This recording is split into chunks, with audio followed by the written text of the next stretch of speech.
Hey, aloha guys. Eric West here, hawaiirealestate.org, coming to you live January 2nd.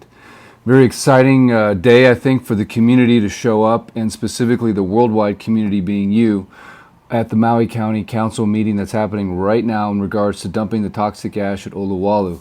So I'm gonna go ahead. This is not going to be I'm going to show the screen right here of what's happening, but the purpose of this live is not to live stream this. The purpose of this live is hopefully to get you to go over to the actual meeting itself virtually. Now you can do that through Blue Jeans. Blue Jeans is an app through Verizon, but the link to the meeting itself is in the description of this video, and I'm also going to try to figure out how to link it in the chat as well. But I'm encouraging you, please.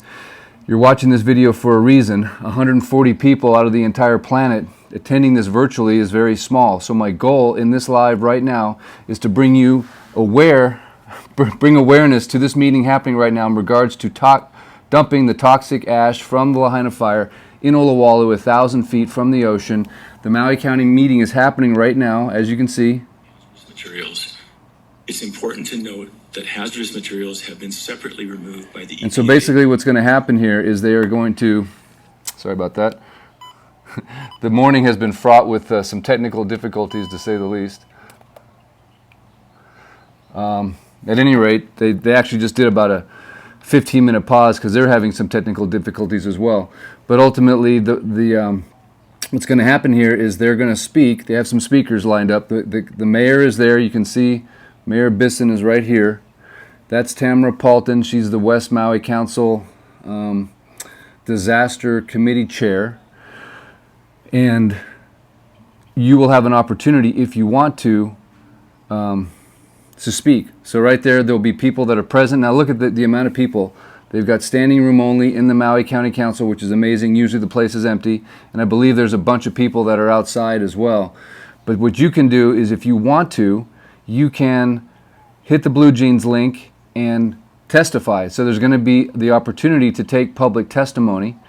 If you don't want to testify, that's fine. Please join the Blue Jeans link that's in the description of this video. And I think it's very important that Maui County, we all send a message loud and clear to the Maui County Council meeting that's happening right now, that the world cares about where this toxic ash is going to go, and we don't want them to blight the entire island of Maui by dumping it 1,000 feet from the ocean in Oluwalu on a cinder cone, permeable soil, in a temporary site that has not been designed to withhold these toxic substances from the soil, from the air, from the freshwater aquifer, from the ocean. And today, if you're just joining the live, this is the meeting that's happening right now that gives you the opportunity to at least join the meeting. 140 people are online right now. I want to do something new with my channel, and that is try to redirect all of you from watching this to actually watching it directly through the Blue Jeans app. So you can go to your app store or your Play Store. You can download the Blue Jeans app. I put the link to the description to the meeting in the description of this video. But I'd like to get some massive worldwide community attendance at this meeting right now. You can see there's a bunch of people that have shown up on January 2nd here, and we have 154 now, 155, 156. My goal is to have like a few thousand people. Hi, we've got cats. I think I got a cat here. We got to have a few thousand people joining online and to also be giving their testimony. You can do that in the chat. You can volunteer yourself. And I just am publishing the video of all you wonderful Aloha infused audience members that sent in your personal video testimony. I can't submit those at the meeting, but I am posting that video right now of all those wonderful testimonials that you guys sent in. So thank you so much for doing that. Let's take a few minutes and hear what they're saying right now. We're more than halfway done. We'd like to emulate that success in Lahaina. To that end, as Bob said earlier, we're constructing a temporary debris storage site in West Maui now, and we're hoping to get started on hauling later this month. Again, I just want to reiterate and underscore this is an emergency. Our objective is to move the ash and debris from the community and into a controlled and managed environment afforded by that temporary debris storage site. That TDS is by far the most robust temporary debris storage site we've ever built.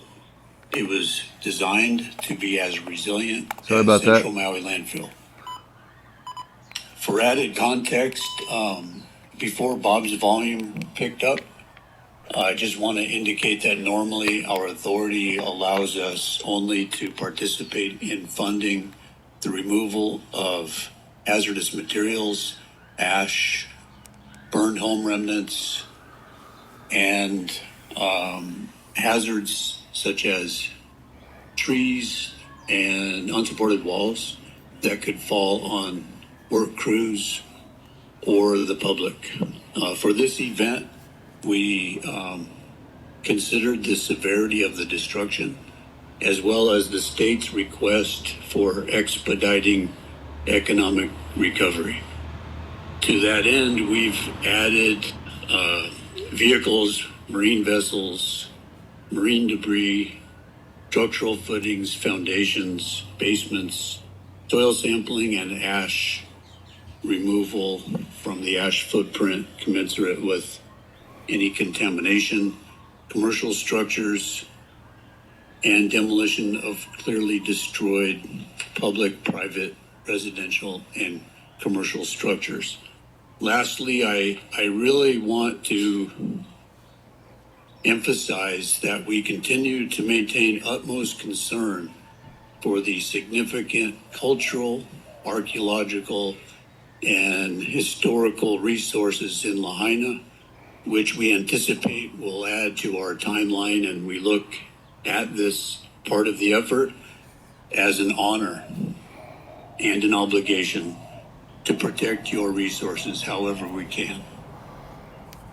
Thank you. I'm going to turn the mic over to Corey. You're next, right? Sorry, Colonel Curry.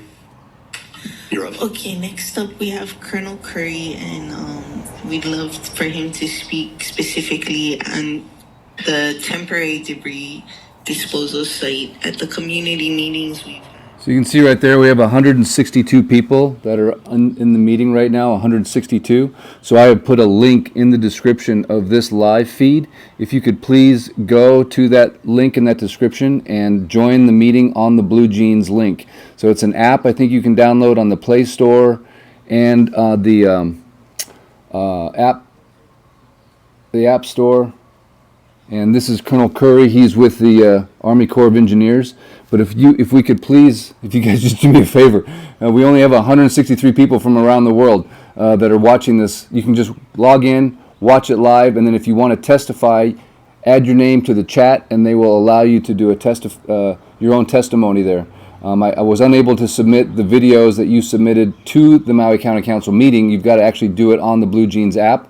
But if you want to join the app, please look at the description. I'm trying to figure out how to get it into the chat itself. If someone could pull it from the description and put it in the chat, that would be fantastic.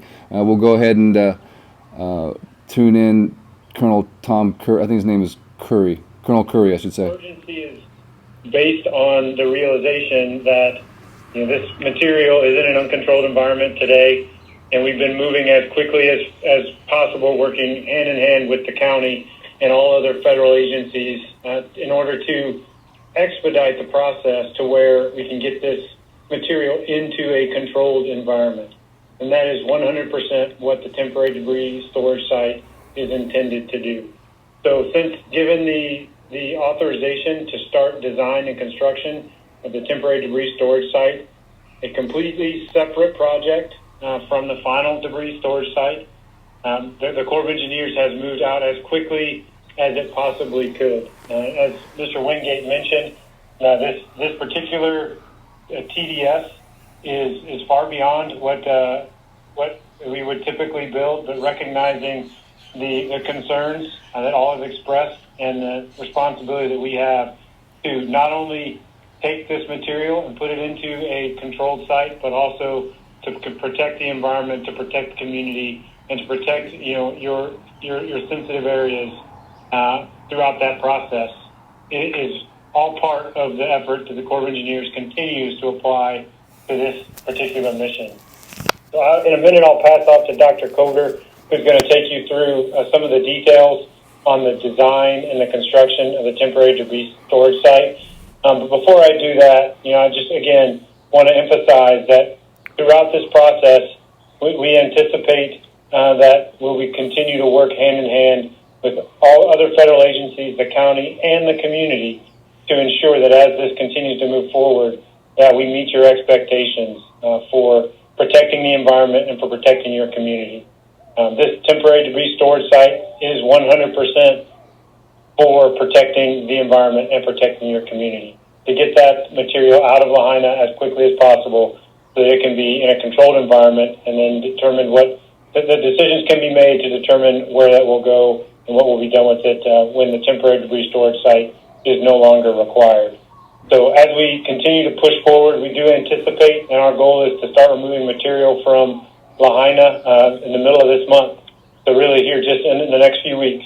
But again, that continues to be a challenge in order to get that done in time to have the temporary debris storage site ready and able to receive material, but also working closely with the community, the county, and the state to ensure that as we do that, we continue to make it as little impact as possible to the community. And as we do it, we also are very careful to protect the land, to protect your properties, to protect everything that is part of this mission. So again, we take that extremely seriously, and I'm hopeful that as you see what the Dr. Coger is going to take you through, that you'll have confidence in what the Corps of Engineers is providing to this mission in order to enable this important next step for the recovery for the people of Lahaina. And ultimately, that is what we want to get you to. We want to get this community to a point where it can continue its recovery and get one step closer to being able to rebuild such a special place within Maui. So with that, I'm going to pass off to the next speaker and let Dr. Coger take you through the details, but we'll remain on for any follow-ups. Over. Thank you, Colonel Curry. Dr. Coger, go ahead. Oh, you got slides. All right. We'll pull those slides up for you, and you may begin. Thank you. Thanks, Chair Paulton, council members. So I'd like to give you a brief overview of the design elements for the temporary debris site in West Maui.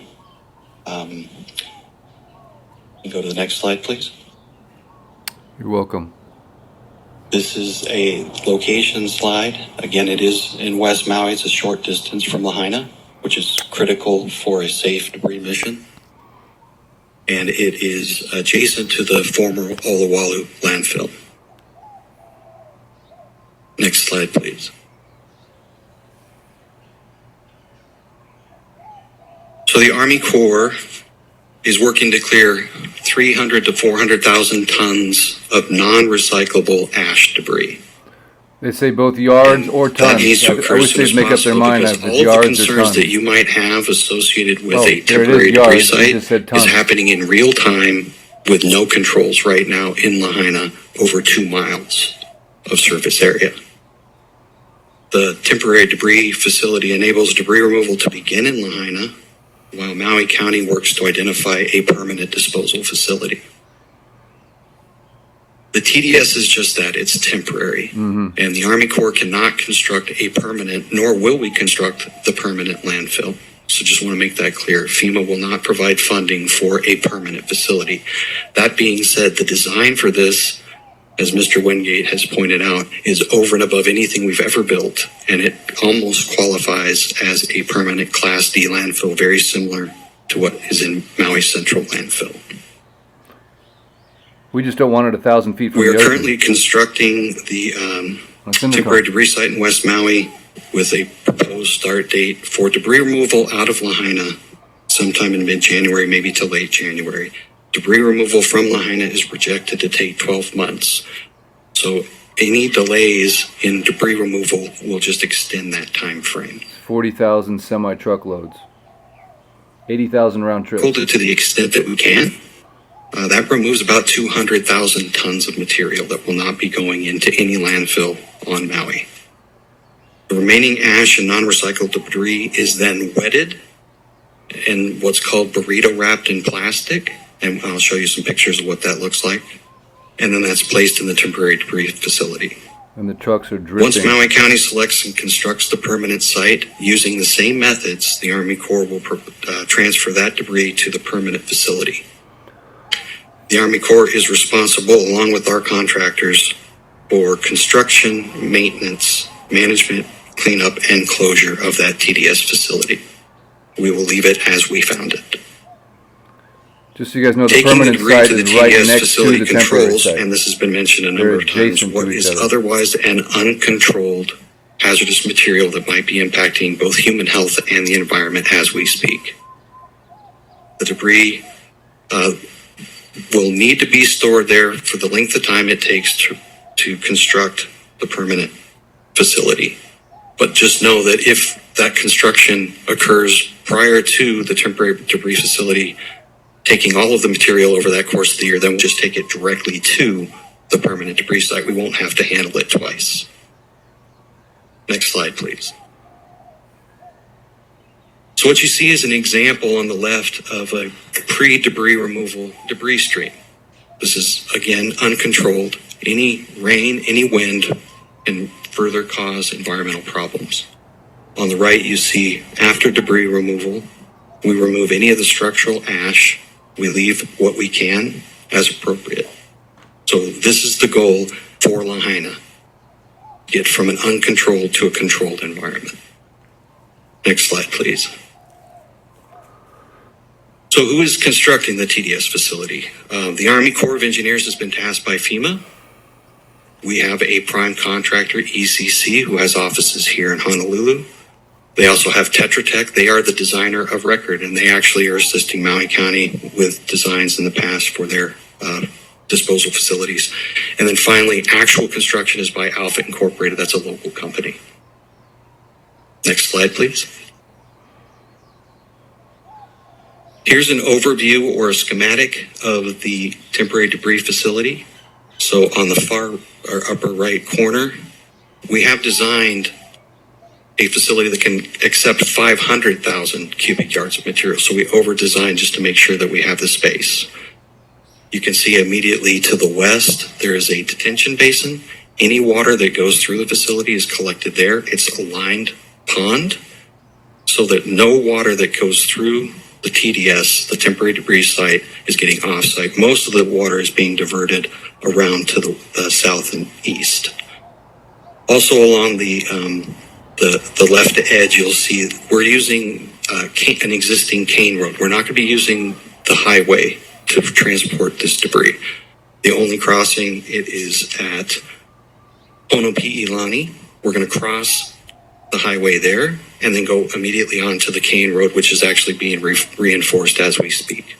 So that will limit any potential impacts to traffic, and that's safer for the community. Next slide, please. So this is a cross-section of the temporary debris storage facility. At the top, you'll see a truck, okay? Then we have what's called an operations layer. That's just basically 24 inches of soil, 2 feet of soil that goes on top of a membrane, a geotextile membrane. Below that is then the liner. That's an 80 mil liner, and all that means is that's the thickness of that liner. A temporary debris storage facility anywhere else that we've constructed was 12 mil. So this is almost 7 times thicker than that. And we have examples. And it's already showing signs of wear and tear with nothing on it. So immediately below the liner is another geotextile layer. And then finally we have what's called prepared subgrade. So that's making sure that nothing pokes holes in the liner. So at no time does the debris or the trucks actually come in contact with the liner. Just want to be very clear about that. We're not driving on plastic. We are driving on soil. Next slide, please. So the liners come in these big spools. It's called high-density polyethylene. That's what it's actually made out of. It is designed to contain this material. And as it's rolled out, next slide, please,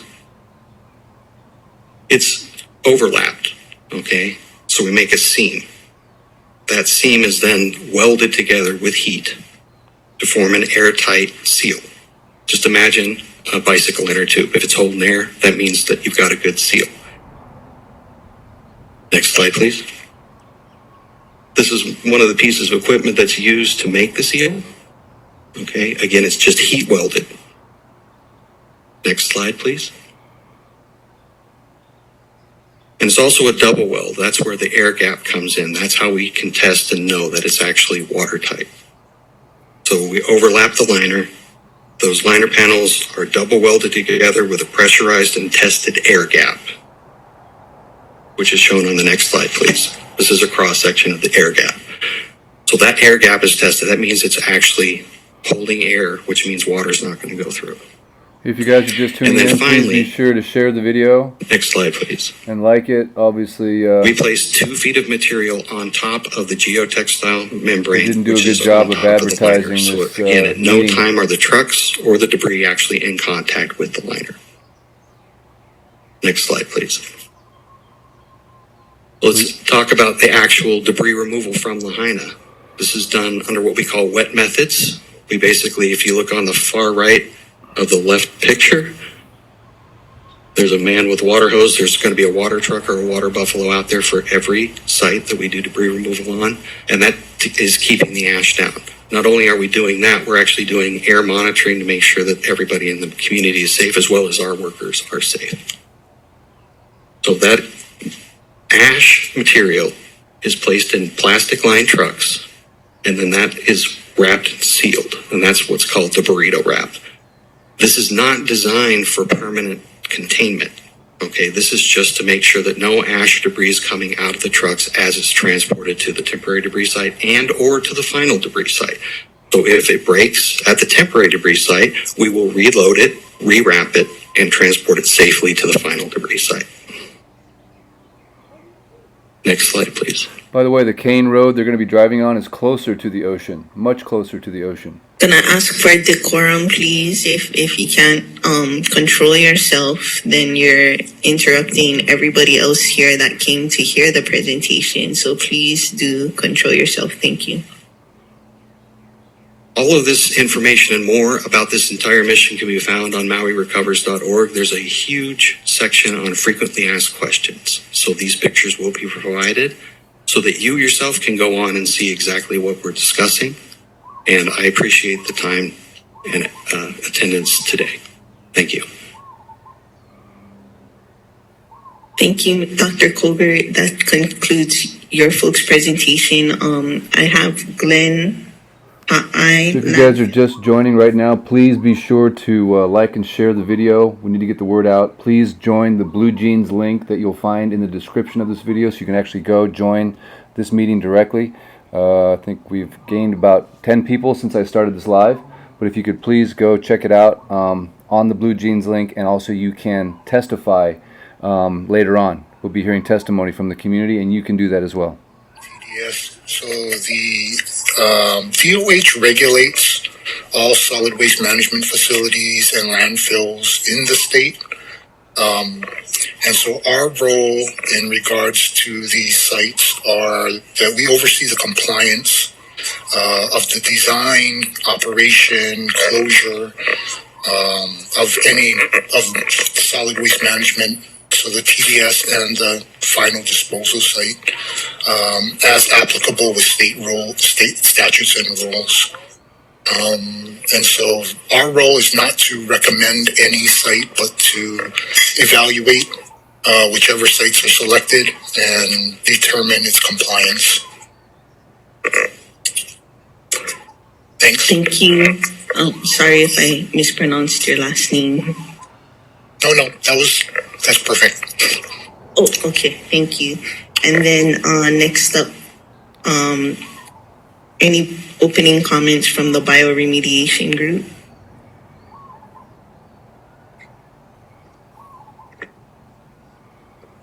Aloha, can you hear me okay? Yes, we can hear you good. Thank you.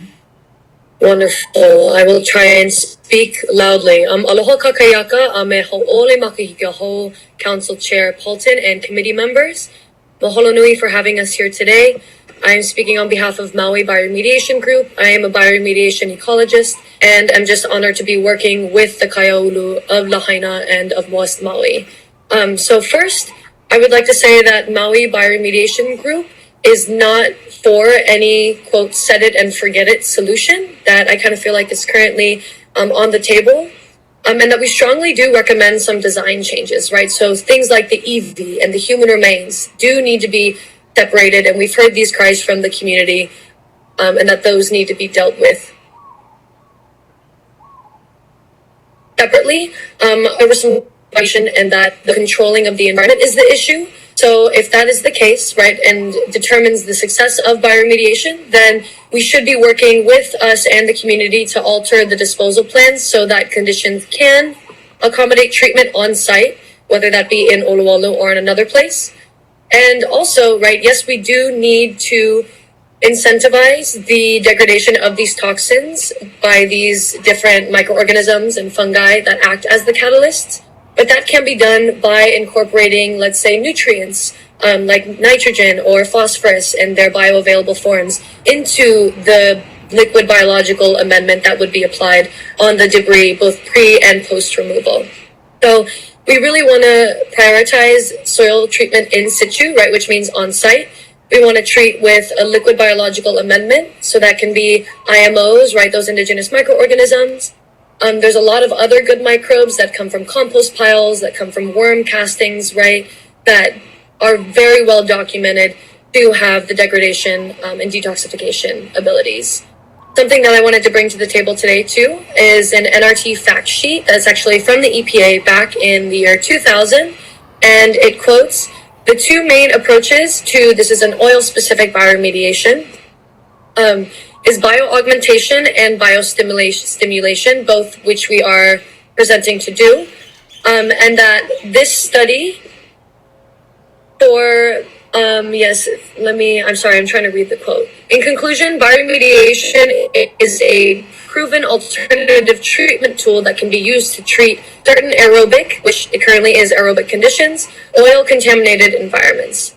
Now, I know that this is just one example, and it is oil specifically, right, focusing on those hydrocarbons, some of those hardest bonds to break down in nature, but this is why we have our systems engineer on board, and we really do come from a more holistic approach and have a lot of papers and studies that indicate the degradation abilities of microbes in the genera that are found on Hawaii Island and in Maui specifically.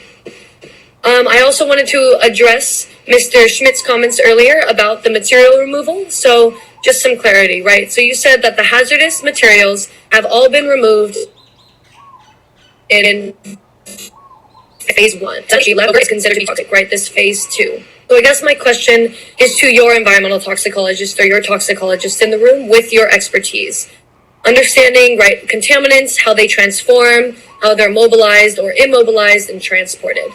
Do you think that this leftover ash is toxic? Because I'm kind of hearing, I just want some clarity. So in this case, right, why would we rush in getting the materials from this open air, right, this uncontrolled environment where it is exposed to the elements into a controlled environment if it's not toxic, if all of the, quote, hazard. Good point. Is it actually toxic, these materials, this debris, this ash, which I do think it is with my own expertise, in phase 2, and in that case, bioremediation should be used to address that. So I think I'm going to leave it with that. Also just mentioning, I think a lot of the community has asked the question of, if we do go out and we spray these microbes beyond the debris before and hopefully after, right, the 6 inches is scraped, do they need water? Like, what kind of conditions do they need to be able to actually perform a lot of those functions? And I think this is a way that we can really blend in great with the current best management practice of the water trucking. Water will already be sprayed to hold down a lot of that ash, which is awesome. And so if we do have the opportunity to come out in a 24, 48-hour time period prior, then that lines up right about perfectly as to when they would need that little additional moisture to keep them going. I think I'm going to end on that. We are here for any questions. We also have our systems engineer on board, Alan Booker, to address any concerns. For having me here today, and I look forward to the conversation. This video was okay. Thank you. So that concludes our opening presentations. I've been informed that the lawn is being used for the overflow and that not enough people chose the UH option, and so they are moving on from the UH option, and that's not going to be open because people are downstairs in the lawn, and that it looks like speakers have been set up downstairs. So moving forward to the testimony portion, we're gonna need to ask your guys' cooperation. If you've testified and are willing to go downstairs, we'll bring people up in groups of 10 for the next testifiers opportunity. For those on the chat, that's not the place to give testimony, and if it continues to be used to do commentary, then people will be removed. The correct place to give written testimony is at the mauicounty.us/agendas. Yeah, just so you know, they don't allow you to make any comments in the chat, and if you make a comment in the chat, then they kick you off. Can you believe that? So if you guys haven't gone to the Blue Jeans link, please look at it in the description. Please join this meeting and give your testimony. We've only grown from 165 to 178, so if you can, go to Blue Jeans and join there and also give your testimony. And don't do a chat, because if you chat anything, just in the chat let them know you want to give your testimony, but don't say anything else in the chat because you've been gagged. You're not allowed to make any comments in the chat, otherwise they'll kick you out. Over the e-comment link. Oral testimony via phone or video conference or in person in the chamber during today's meeting will be limited to 2 minutes, plus 1 minute to wrap up for a total of 3 minutes.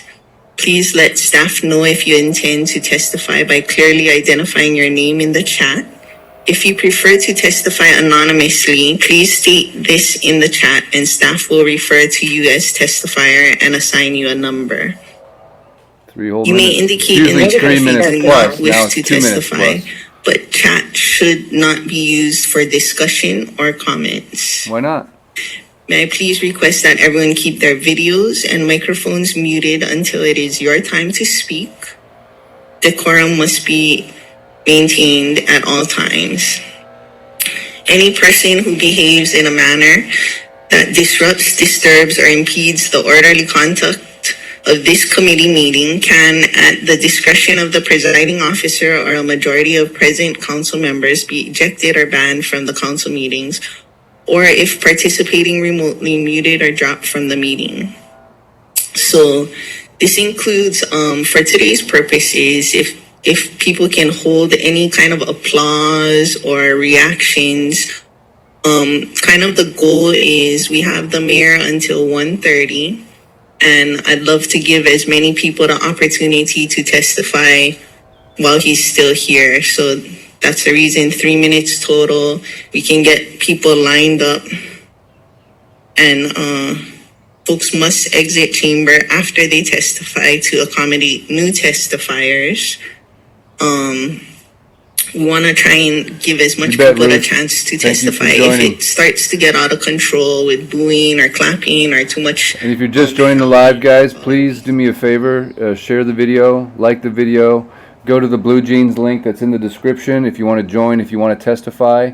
And this is the Maui Council Disaster Committee meeting live on my iPad. That's Tamara Paulton. Ironically, she used to be the president of Save Honolulu. This meeting is about dumping all the toxic ash from in Oluwalu 1,000 feet from the ocean. The council staff or general public clapping.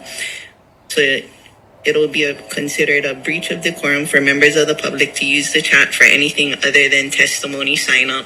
We do have the fire department here to make sure we comply with the fire code exits and entrances. Once you're done testifying, please leave the chamber so that the next people have a chance to testify. We're still working under the emergency proclamation and in the attempt to hurry this along, unless I personally need to use the restroom and Vice Chair Nohe isn't here. we'll continue the meeting, and as members need to use the restroom or whatever, go ahead and use the restroom, and we'll keep hearing the testimony so we don't take a break just to try and... So it's amazing, guys. sure. We have a huge turnout here. You can see the entire chambers is full. Apparently there's a bunch of people that are down on the lawn. We've got 184 people online. And if my digital warriors could do me a favor, share the video, subscribe, and go to the Blue Jeans link in the description.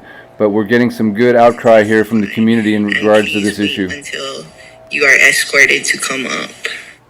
So I'll call up 4 people in a row. And if people can get ready so we can keep this moving and as many people get the chance to testify. So the first 4 will be Jason Schwartz. And please, if you're watching this, Dennis go to the Fitzpatrick, Blue Jeans link in the description Tiffany Lindsay, and sign up as a Donna testifier and let Vida. your voice If be those heard. 4 We need to can hear make their from way people on the mainland and around the world. Those would be the first 4.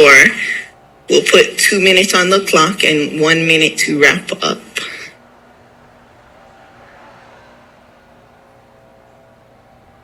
I think everybody can show up for 2 minutes, right? Jason Schwartz is number 1, and number 2 is Dennis Fitzpatrick.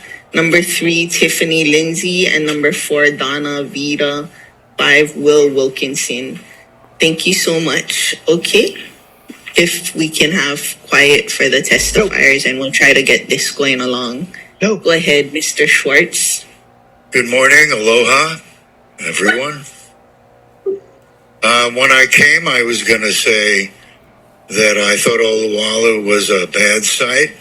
And as I'm listening to the testimony that was been given, the only thing I didn't understand was why Kohalave was ruled out as a temporary site. I'm very happy to hear that the Bioremediation group is looking to see if this stuff is addressed and the hazard has been taken out. Why is it a priority to be handled as special? I'd like to understand that. I really think that this has to be handled very sensitively, and I'm really against that area, but I don't know where we would go. I thought away from all people, and that's why I had thought about Kohalave, because it already has things that are in process of being addressed or not being addressed, but it's nowhere near people. Thank you. I know there's going to be lots of people with very specific testimony. Thank you for hearing me. Aloha. Thank you, Mr. Schwartz. And I just wanted to clarify that folks must exit chamber after they testify to accommodate new testifiers. Did anyone have any questions on the testifier? Okay, Mr. Schwartz, sorry, we do have one question for you from Councilmember Rollins Fernandez. Mr. Fitzpatrick, I'm so sorry, but there was a question for the previous testifier. Real quick. Just a moment. Mahalo, Chair. Aloha, Mr. Schwartz, because I'm guessing perhaps others have the same question that you. So is it, to clarify, is it the correct understanding that you don't regard Kaho'olawe as a sacred island that should be protected? Oh, I agree it should be protected and a sacred island. But I know that it's been a dump site and we've been working on clearing it up, and only a small portion has been cleared up. So it seems to be a good temporary site because there are no people over there. And that was my thought, and why it was ruled out, I didn't understand. Mahalo for your response. I fully agree with the mayor that it is absolutely off the table, but mahalo for your testimony. Mahalo, Chair. The why is what I'm asking. Why? Okay, the process is that could be addressed in discussion, but the answers or the questions are from the council member, not necessarily from the testifier. Okay. But we can address answers during discussion. Just for the process wise. Any further questions for the testifier? Seeing none, thank you, Mr. Fitzpatrick, to be followed by Tiffany Lindsay, Donna Vida, and then Will Wilkinson. The planned dump site for the very toxic waste of the Lahaina fires on land above the most pristine reef in Maui County. There are coral heads over 100 years old in Olawalu Reef area, and this is most valuable reef, one of the most valuable reefs left in Maui. Toxic waste will eventually leach into Olawalu Reef over many, many years. Fish, turtles, dolphins, whales, and corals make the area an environmental park for Maui residents and tourists alike. This habitat may be harmed by toxic waste leaching, and I know from the testimony of everybody you're doing your best at trying to figure it out. The EPA, if you look at over this history on the mainland, has had very many toxic waste sites, and the procedures of fixing them were always the same, but it's cost billions and billions of dollars, and there's been a lot of problems with those toxic waste. I know you're trying to mitigate all the problems, but please realize this is pristine. I also believe that before we try to find solutions of places to put all this stuff, we need to find out why the stuff was put there to begin with.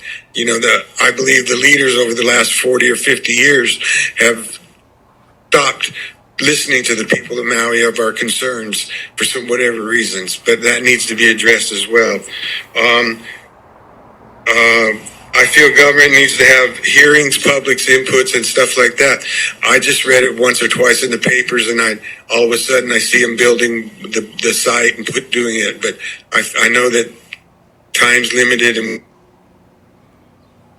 I'm paraphrasing my written testimony. Our leaders need to listen to the people of Maui who love this place we call home. Time to slow down, find more safer solutions to our problems, and know that we all are part of the future of Maui. Thank you. Thank you, Mr. Fitzpatrick. Any questions? Mr. Fitzpatrick, we have one question from Councilmember Rollins Fernandez. Mahalo for your testimony, Mr. Fitzpatrick. To clarify, you said that there should be town halls, venues, that will allow the public to provide input, and I completely agree. How many times? So this is one venue. How many times do you envision that? How many times what? Should there be a public meeting to allow the public? I believe public meeting. A lot of people can't come to these meetings because they're working or whatever. They need to be accessible by the council having 6 o'clock meetings. Maybe in the old days there was meetings in the evening sometimes about issues. How many times? How many times? Until you get it right. Okay. Mahalo, Mr. Fitzpatrick. Mahalo, Chair. Thank you. And just a reminder that besides this holiday season, there are standing meetings on Wednesdays at the Civic Center, 5:30, and they've been going on for a number of times. Okay, so a reminder, we're asking folks to leave after their testimony so we can accommodate new testifiers. The next testifiers are Tiffany Lindsay, to be followed by Donna Vida, who will be followed by Will Wilkinson, Shani Goring, and Telma Ka'ahui. Tiffany Lindsay. Aloha. Hello, my name is Tiffany Lindsay, and I'm a resident of Haiku, Maui. I am here as a voice for the land and the water, and we stand in opposition to the Olawalu dump site. Proceeding with the so-called temporary site, if not done right from the beginning, will create a more costly and complicated disaster. I will go on record with these questions. Why was there illegal construction at the Olawalu dump site prior to the right of M3 permits being granted? Why was construction not stopped immediately when this was discovered by the public? Why does the Army Corps of Engineers proposal only include the semi-permeable liner instead of a longer-lasting impermeable liner? Will the council add PFAS or forever chemicals to the list of harmful contaminants? What is the historical damage assessment to this site? Where is the environmental risk assessment to this site? Does the risk assessment to this site include hurricane exposure? What will the environmental cost be to the whales, dolphins, rays, and other sea life when the liners break, cement cracks, and toxins from 400 tons of waste leach into the mother reef? When the leak occurs, how will you clean the poisons from the nearby streams and aquifer? What is the economic cost assessment to the whale watching, fishing, snorkeling, surfing, and tourism industries, as well as the local families and small businesses when they no longer have clean water? Amen. Based on evidence of other fire disasters, will the council speak truthfully to the residents of Lahaina that returning home, likely, at a minimum, may take 3 or more years? Carefully allow answers to arise, answers which include the will of the people who voted for you. Please consider microbial and fungal bioremediation to aid in the decontamination of toxic heavy metals. I request the council to have courage to prevent further disaster. While costs may seem high now, when this future disaster occurs, the economic impact will be enormous. And finally, to wrap it up, Pohalave is out of the question. Let us not add insult to injury. Finally, it is important to respect the ashes and the remains of loved ones, which are mixed in Lahaina's toxic debris. Perhaps families should be allowed, if they wish, to collect a certain small amount of ceremonial ash gathered from the places where there was loss of life.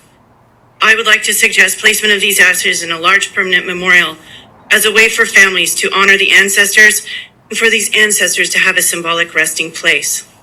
What would the ancestors of old, as well as loved ones lost in the fire, say when their sacred vai and aina becomes poisoned at Alawalu? What will the future 7 generations say when they are forced to leave their rebuilt homes due to unsafe water and land? We must be responsible humans and consider the future lives of our keiki and Earth Mother. Mahalo. Thank you. We do have a question for you, and if we can limit the clapping, yeah? Remember we said that? Thank you. I apologize. No worries. Mahalo for your testimony. Real quick. You requested an EIS. Is that for the temporary site? I'm sorry, I don't understand the question. Oh, I'm sorry. You in your testimony you asked for an environmental review? Yes. Or an impact An environmental, statement? I'm curious if Is there that for has the been. temporary site or the That's final correct. site? That is for the temporary site. So the Of temporary course. site, you understand how long EISs take to. So then the I do trade-off understand. would be that the ash and I'm debris. curious, right, I'm curious if. I wrote down all your other questions, Okay. so I'll ask Yeah. those. Mahalo, Ms. Lindsay. Mahalo, Chair. Mahalo.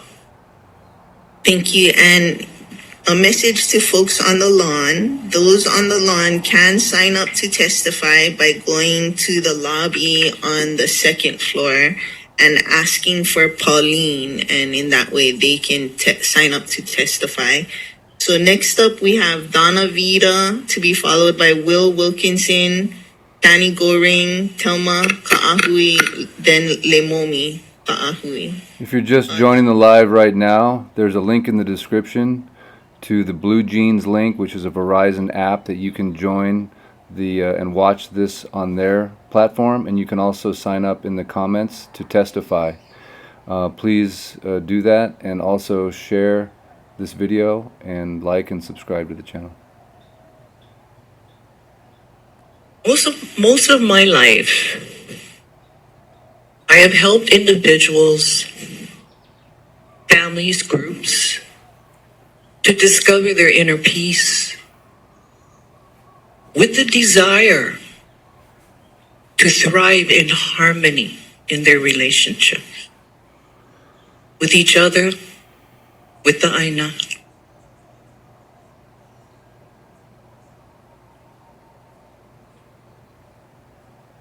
I believe we and the Aina thrive when there is lokahi, a harmony that unifies, not separates. Here today, I am deeply saddened by the mistrust, the discomfort, the dis-ease, the disharmony between our elected, chosen leaders and the people they serve. Do you, County Council, do you feel the disharmony? Do you, our people, I don't think they feel anything. feel the discomfort in this separation? The question is, do we want harmony? Or have we forgotten that we've been in a state of disharmony for such a long time. We need to open our hearts. I understand how the ohani works, the conscious ego mind that distracts us from what's really true. What is the goal here? Lokahi, uniting as one people, one aina. Do not deceive ourselves into thinking that we are separate. That is an illusion. I am speaking here of universal law that does not even require our belief to be real. Ohani, stand down. We are destroying ourselves, our aina. I propose to our leaders, and there are many community leaders here present. Thank you. That was 3 minutes. Thank you for your testimony. Members, questions, clarifying questions for the testifier. That was good. Powerful. Next up, we have Will Wilkinson. If you guys have to continue to clap, we'll call a recess, so please stop. Next up, we have Will Wilkinson, Shani Goring, Telma Ka'ahui, Lemomi Ka'ahui, to be followed by Sarah Patton. Go ahead. Aloha. Mayor Bisson, council members, presenters, staff, and friends. This issue. And I know there isn't a single one of us in the room who didn't wish we could just snap our fingers and come up with a simple solution. Not possible. I'd just like to address a couple of issues. First of all, there's one word that we've been hearing over and over and over again. Corruption? Temporary. Oh yeah, temporary. This is just a temporary site. My understanding is that a scorecard was used to choose Oahu. It rated tops among I think there were 6 options. I talked to Shane Aragawa at the Lahaina meeting and I asked him, once the material is in this temporary site, another scorecard will be developed likely to choose the final site.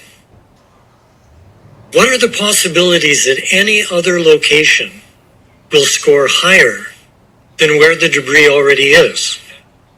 In terms of cost, doesn't cost anything if you don't move it.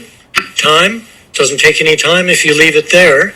And danger, there's no danger if you don't move it.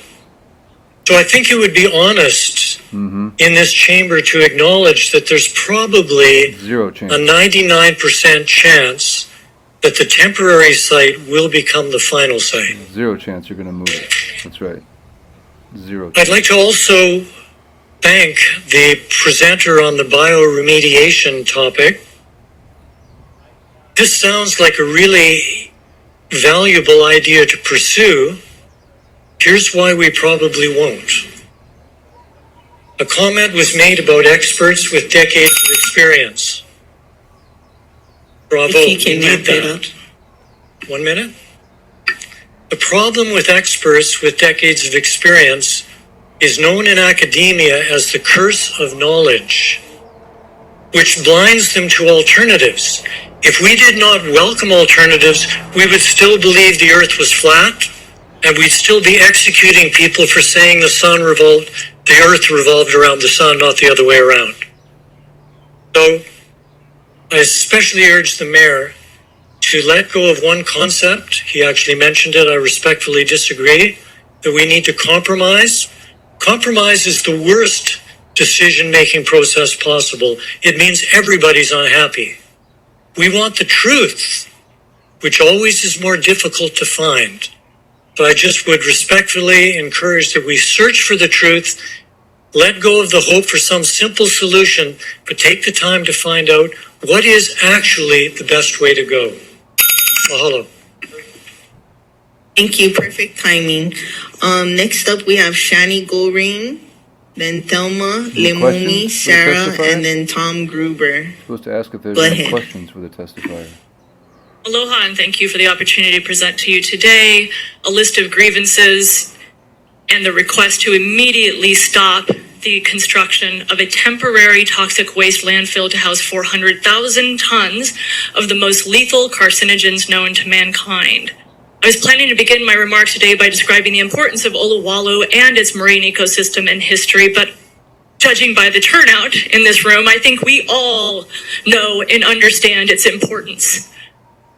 I have provided a list of expert testimonies from the world's most renowned marine biologist, Sylvia Earle, who has studied the Olowalu Reef ecosystem and its importance to the Hawaiian Islands. It is the spawning reef ecosystem that produces the larvae for Molokai, Lanai, and all of our surrounding island systems.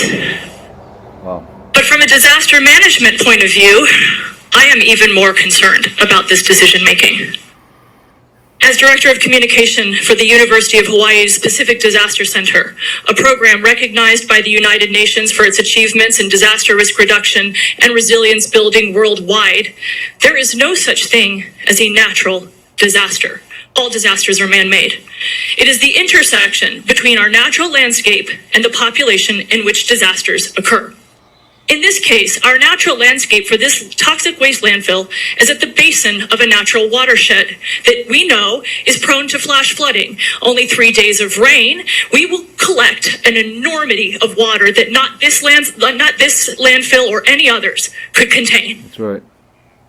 Further, this site sits in a valley known for prevailing high winds, oftentimes gale force.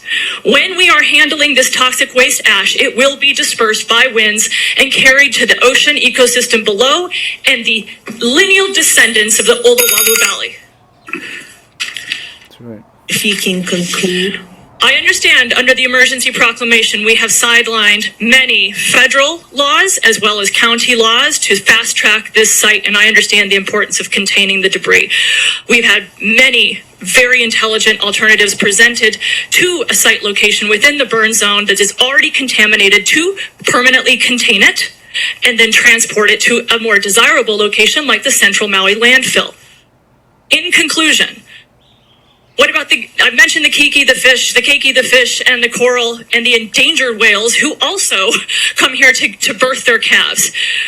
But I want to implore the county, which established an ordinance to minimize runoff of pollutants into nearshore waters and air, aquatic, and marine environments as part of its commitments to the United Nations sustainability goals to mitigate climate change and work towards resilience. I implore the council and the mayor to uphold these commitments today and consider the site alternatives as well as established technologies that are brought forth to you. Thank you so much for your in this fact sheet, along with the additional research and the expert testimonies. Thank you. We can do better than a toxic waste landfill atop an endangered marine sanctuary and reef ecosystem. Okay. We deserve better. Yeah, let her talk. Next up, we have Thelma Ka'ahui to be followed by Lemumi Ka'ahui to be followed by Sarah Patton, Tom Gruber, and then Melissa Blacklaws. Any questions for the testifier? Thank you. We had no questions for you. Oh, how do you know? You didn't ask. Can you believe these people? Gosh. Excuse me. Thank you.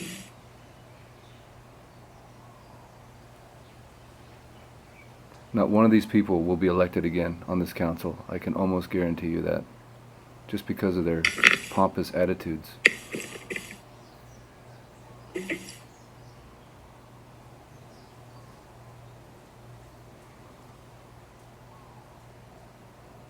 Hello, can you hear me? Yes, thank you. Proceed. Aloha and good morning, Council Chair and fellow council members. Aloha. My name is Thelma Puanani Ka'ahui. I was raised in Olowalu and I still reside there in a home built by my grandfather. My family is from Olowalu and my lineage is very deep in Olowalu. Very saddened with this decision that's being made to relocate the debris and ashes to allow Funny that just a short while ago, there were a lot of individuals and and they know who they are. They were trying to save Oloalo from any further development and talking about the pristine reefs and culture assets. And now the same people are taking a soft stand on this issue. Follow the money. Interesting that at the one and only meeting in Oloalo, it was stated that one of the main reasons for choosing Oloalo as the top site was because of its small population in proximity to the proposed site. If that's true, then I think the county and state wouldn't mind adding some conditions to be placed upon this proposed project here today, especially if you all care about this small community so much that you want to use it as a dump site.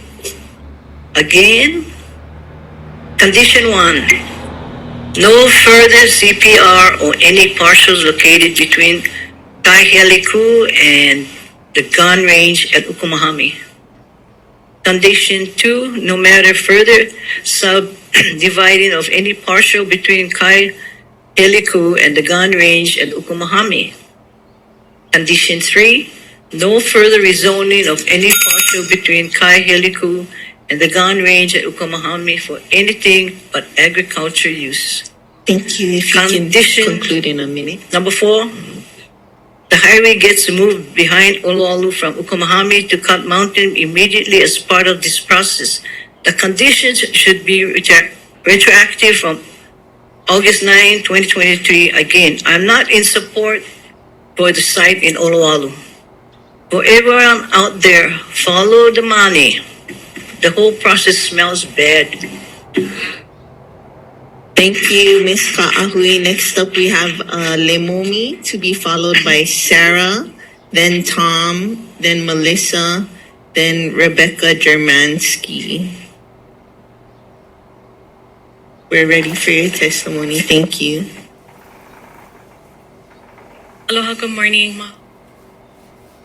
I wanted to speak today about the word hili na'i. I have a granddaughter with hili na'i as her middle name. Trust or to believe. Trust is the very essence of any relationship. So I'm going to speak to this, our relationship with the government, what we have experienced so far. August 8th fire. Many escaped the fire from Lahaina. Friends, family stayed with us on Oloalo Village Road. We had gas, we had food, and we were happy to help them. They showed up in the middle of the night. My house is burning down. Can I stay here? Of course, get inside. The next day, our 78-year-old family member with Parkinson's told us he had no meds left. It would be a medical emergency if we could not get him a refill. I stayed on the line with multiple pharmacies and doctors to get him his refill authorized. Then when I called the police dispatcher to try to get him over, I would go drive, pick him up, bring it back. I was told the mayor said no. If I left my home in Oloalo, I could not return. And same thing for our family member. We were forced to call 911 for him. The ambulance came and got him to take him just to get his medicine refilled from the emergency room. We had to get friends to meet him at the ER. His wife was separated from him and stayed with us in Oloalo, Auntie Thelma's house.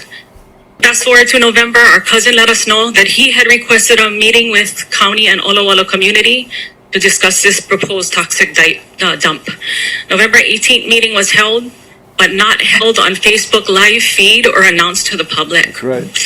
Closing out the meeting, county remarks were that this was just the beginning of the conversation and they'd reach out to us to meet again. November 19th, we received email to the link for the recorded meeting and look forward to meeting again soon. Around December 11th, we saw an Instagram post that this issue was being voted on in just a few days. I called, left message with the county, emailed them that the kupuna had not had enough time to prepare or submit testimony. No call back, no email back. Sweeping under the rug. I'm going to skip over some stuff too. Point being, hili na'i. It's difficult to trust what we've been told. I come from an era that your word is your word, no matter what. November 18th, Shane Agat, my neighbor, asked for community input from smart people. We are aware that there have been smart people offering solutions that have actually worked. On a side note, why is the containment not beginning with this burrito wrap in Lahaina already? Is that a possibility? The last thing I want to close with, and this is, can I just say one more quick note? We have a question from Councilmember Rollins Fernandez clarifying. Mahalo, Chair. Mahalo for your testimony, Ms. To clarify, you said why can't the burrito wrap process start now?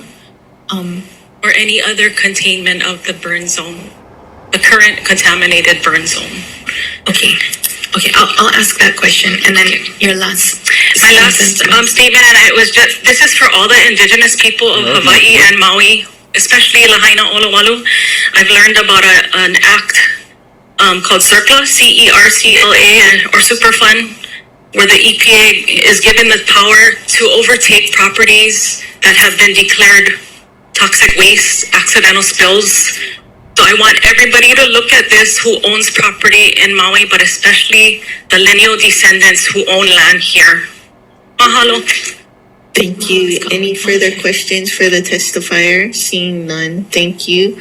Next up, we got Sarah Patton, to be followed by Tom Gruber, Melissa Blacklaws, Rebecca Jamansky, and then Bernadine Sila. Go ahead, Ms. Patton. Aloha, County Council and Mayor Bisson. My name is Sarah Patton. I've lived on Maui for 36 years. I understand containing the toxic waste and getting Lahaina Town on the path to rebuilding is vitally important to our people and our healing. But the way we handle this debris has the potential to destroy our environment for generations to come. Putting it on top of a layer of felt in an 80 mil liner on porous cinder in an extremely windy area just a few hundred yards from the ocean, above an aquifer and underground streams, is unacceptably risky. If the contemporary containment fails, as seems inevitable given its flimsy nature, we will poison our Aina with carcinogens in the soil, the ocean, our drinking water, and the air we breathe. These toxins contain forever chemicals, including dioxins. We don't want to destroy one of the most special and pristine places on the planet. I'm sure this is something we can all agree on. As well, this is a sacred site for the Hawaiians, and the excavation currently taking place is unacceptable from a cultural perspective. Many people smarter and more experienced than I am in this subject have suggested various alternative solutions. I feel we need to halt work immediately and carefully consider these alternatives, make a plan, and change directions. Let's move the debris only once and contain it in a permanent way. Despite the investment already made, in the long run, it will save us both time and money. And it will save our environment, which is priceless.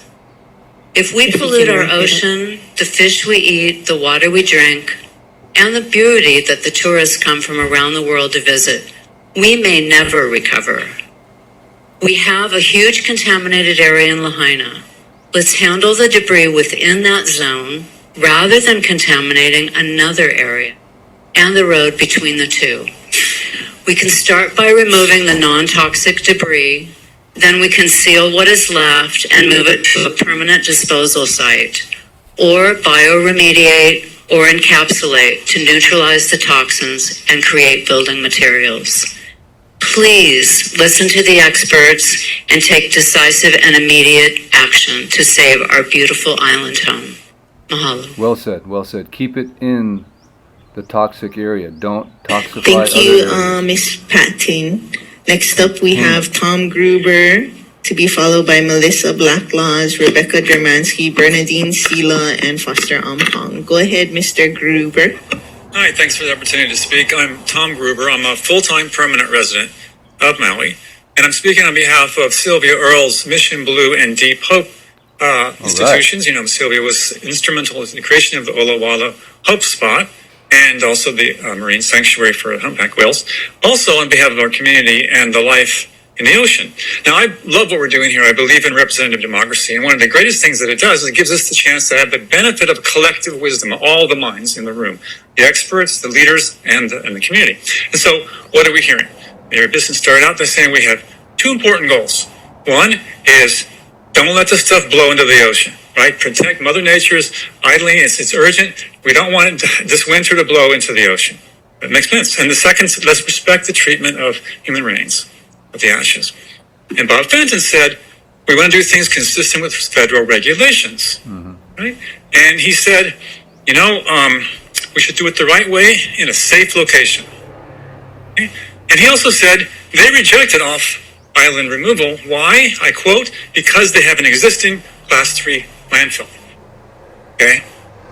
So if that's good enough to reject off-island, consider that's an alternative to put on the table. Now, numerous community members have started to point out many of the reasons why Olawalo is a terrible location for this. It's one of the windiest places on Maui. I see the windmills every day. Come on, people. You know it's windy there.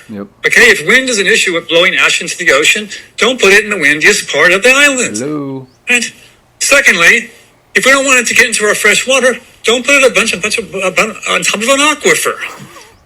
Okay, and of course, we really care about the Olawalo Reef. It's internationally recognized as a gem.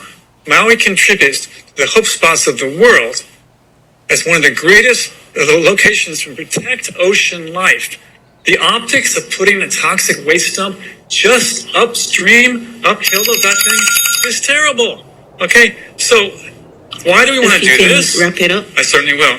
He also respecting remains. If we're going to rush to an emergency that's going to take 12 months to execute, a plan that's taking 12 months to execute, why rush it for a few weeks and not consider all the things, including the proposal to separate out the remains? Let's get that straight as well and not rush to get that done. So it's reasonable to ask, I think, the council to take a breath here and consider seriously to dig deeper on the alternatives. There's 7 or 8 alternatives on the table, right? It's not just a temporary location. You know, if it's there, it's going to be a really strong prior to stay there. Okay? This is an important decision to get right. In fact, as the representative from the Corps of Engineers said, let's do it right. Let's get the location right. If this was the wildfires in California, they wouldn't put the ash upstream of Yosemite. Okay? Let's not do that here. Amen. Thanks very much. Well said. Thank you. Please hold your applause. Next up, we have Melissa Blacklaws, Rebecca Germansky, Bernadine Sila, Foster Ampong, followed by Kau'i Kahaiali'i. Go ahead, Melissa Blacklaws. Hi, my name is Melissa, and I'm a resident of Oluwalu. I'm here today to oppose putting 400,000 tons of toxic waste from Lahaina into the proposed or possibly already decided Oluwalu Cinder Quarry. I come here as a community member, and more importantly, as a mother who is scared to have 400,000 tons of toxic waste just a bike path away from where we live, swim, and play. You, me both. I oppose this site because the information I've been given, read, and told to me from my government officials does not make me feel safe. It gives me concerns regarding the future of our children and this island's health.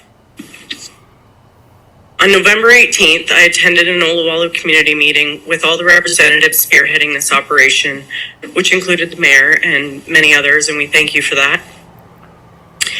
I left feeling informed, yet still concerned. So I watched the YouTube recording 3 times over to try to understand what I was hearing, and this is a summary of my concerns. The county has been given 53 acres of state land and will use 9 acres for the temporary site that will, according to Shane Agawa, just go away after the 14-acre permanent site is built. What does go away mean? The 400,000 tons is going to be moved again just 100 yards away, and this adds more risk of pollution and tearing and being moved closer to the ocean. Closer to the ocean, yep.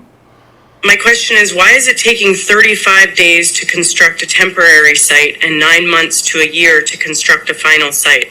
I appreciate that Mayor Bisson has taken this to a Class C and and decided to use a double liner to take that extra precaution. And I know that there's extra liners and extra sensors, but it seems like a large gap of time to allow rain and debris to cause tearing. The county has also stated that the liner is possible to receive mechanical tears. We were told this, which could take an HDP liner lasting a few hundred years to a few years. If you can. I'll try to wrap it up real quick. Thank you. When asked about a Lahaina location, a DLNR rep stated that it was too close to a residential area that indicates it shouldn't be near anyone's home, whether it be Kahoma, Cinder Pit, or Olowalu.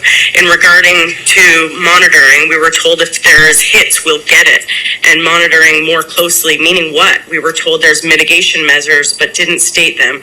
How does one dig under 400,000 tons of toxic waste without tearing the liner more? Lastly, I want to mention, because Dr. Kroger had mentioned about 33 minutes in, and you had advised us that the burritos are and will break down, and that you're going to apply methods to keep the ash down, such as a hose. It was also noted that Army Corps has only been part of best practices for fire debris removal for 6 to 7 years. That doesn't give me long-term data. Lastly, when Paul Amato from EPA was asked if Lahaina was considered to be a Superfund site, he deferred the question, said, "This is not my lane," which I hope the answer has been stated somewhere. And I know I'm going to finish up real quickly, but Shane Agawa said, if you're going to come with concerns, then come with solutions. So please hear the Kapuna loud and clear, include more toxic waste experts such as Larry Holm. We have a question for you, Member Rollins. Testimony to us. I'm happy to ask the questions that you've included in your testimony. I haven't. I actually decided not to go to work and wrote it at 1:30 a.m. last night. So I can do that if you'd like me to. My staff can come and grab it if it's handwritten and take a picture, and I'm happy to ask the questions. Yeah, you're more than welcome to photocopy it. Okay. Mahalo, Ms. Blacklass. Members, any further questions for the testifier? Seeing none, thank you for your testimony. Okay. Next up, we have... Can I just say one more thing? Because Mr. because of the people. We gotta be consistent. Okay, next up, we have Rebecca Jermansky, followed by Bernadine Sila, Foster Ampong, Kawi Kahayali'i, Balbino Abiaro IV. Go ahead, Ms. Jermansky. Hi, I'm Rebecca Jermansky from the Waihakuli neighborhood of Lahaina. I have been at county council meetings on November 9th and December 15th to share my concerns about the disposal of the ash from Lahaina. And I'm here again today to express my concerns. First, I'd like to thank you for presenting many experts to share information with us. I had a prepared speech, but I feel that I would like time to process the information I was given today and to have a later forum with the same experts so that once I can read over, there was a lot of information, documents, the Stafford Act was mentioned, it's a 97-page document. I need time to look at those because if we're looking to make a viable solution for everyone, I think it's respectful to give us as a community time to read over the material, have some discussions amongst ourselves, and then return to ask more questions. So with that being said, I had a couple of things that I heard in the meeting today that were statements made, and so I wanted to ask two clarifying questions. We've heard from some presenters that say the ash is not hazardous, and then others from the same panel of experts that were here said that the ash in Lahaina was hazardous. So I'd like a clarification of that. And then another statement that was made by Bob Fenton in the first presentation said that the ash that was on the ground in Lahaina, you shouldn't worry about it blowing into neighboring properties, that within 90 days of the fire, it was no longer dangerous. And if that's the case, then why did they apply soil tack more than 90 days after to hold it around? And why is it still such an issue? So those are my questions, and I look forward to having another opportunity to meet and discuss this extremely important issue for not only the people of Lahaina, but for everyone on this island. Thank you for your time and the opportunity to have more information. Thank you, Mr. Mansky. Members, questions for the testifier? Seeing none. Next up, we have Bernadine Sila to be followed by Foster, Kau'i, Balbino, and then Larry Holm. Aloha. Aloha. Maui is a national marine life endangered species whales sanctuary. The whales travel thousands of miles to come to these pristine waters to have their babies. They are an endangered species, and with this dump site being where there's streams that go into the water, the whales, I've been here 35 years, the whales used to come close to shore. They no longer, I live in Kihei, they no longer come really close to shore because there's more people and they have a sewer injection wells, so the whales stay out further. The whales congregate over by Oluwalu because, as has been stated, there's very little housing there and there's not that many people. The whales like to have their babies there. And if you're going to put this dump site where the dirt is going to blow over the ocean and the streams are going to go into the water, these newborn whales of the endangered species are in trouble. Another thing is Kahulawi, they've always...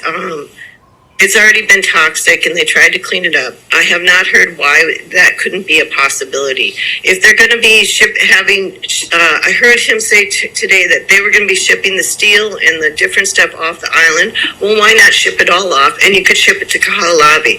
There also is on Johnson Atoll, which is part of the Hawaiian island chain, has been the world's toxic dump for chemical, biological, and nuclear weapons for the past 70 years. And it is part of these chains, and it has the facilities and the equipment to deal with it forever. Thank you.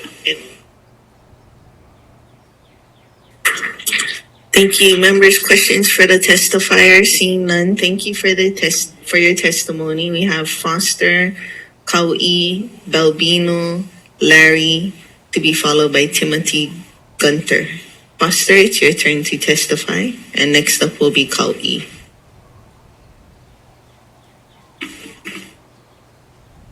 Aloha and mahalo, Council Chair, Mayor Bisson, Council members. My name is Foster Ombong. I'm here on behalf of the family, the Kimokea Ohana of Lahaina.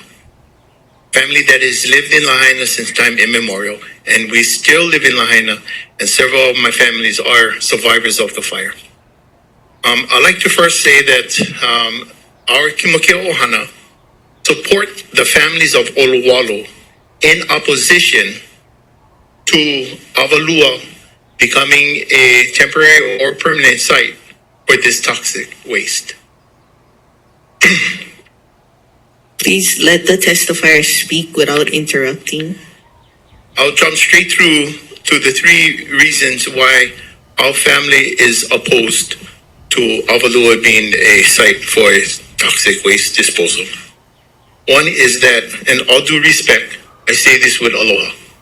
The County of Maui's lack of transparency and cultural protocols and insensitivity in the approach to this issue. That's one reason. The other reason is FEMA, under the Section 106 notification process, is not in compliance.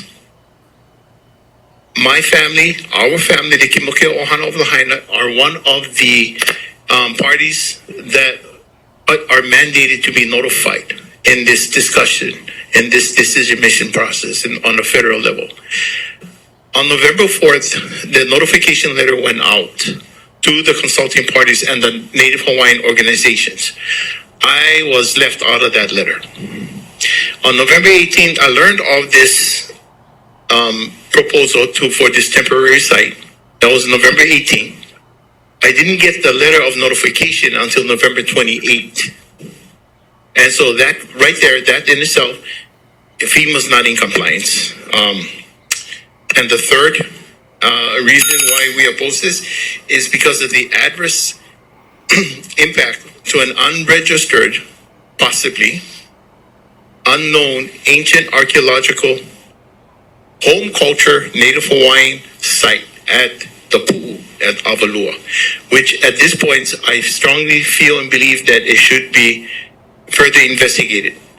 There were drone photos that showed possible ahu structure. Okay, quite frankly, at first I kind of doubted that anybody can come along and say, "Hey, there's a out there." Okay, but when I looked at these photos and I analyzed it, at the very least, it warrants for an archaeology from Shipti to go there. And lastly, if we're going to talk about possible human remains in the ash, culturally speaking, as well as under Title 13, Chapter 300 of the Hawaii Administrative Rules, human remains, culturally and by the HR, are to stay in the ahupua. To take them out and remove them is not culturally appropriate. Thank you.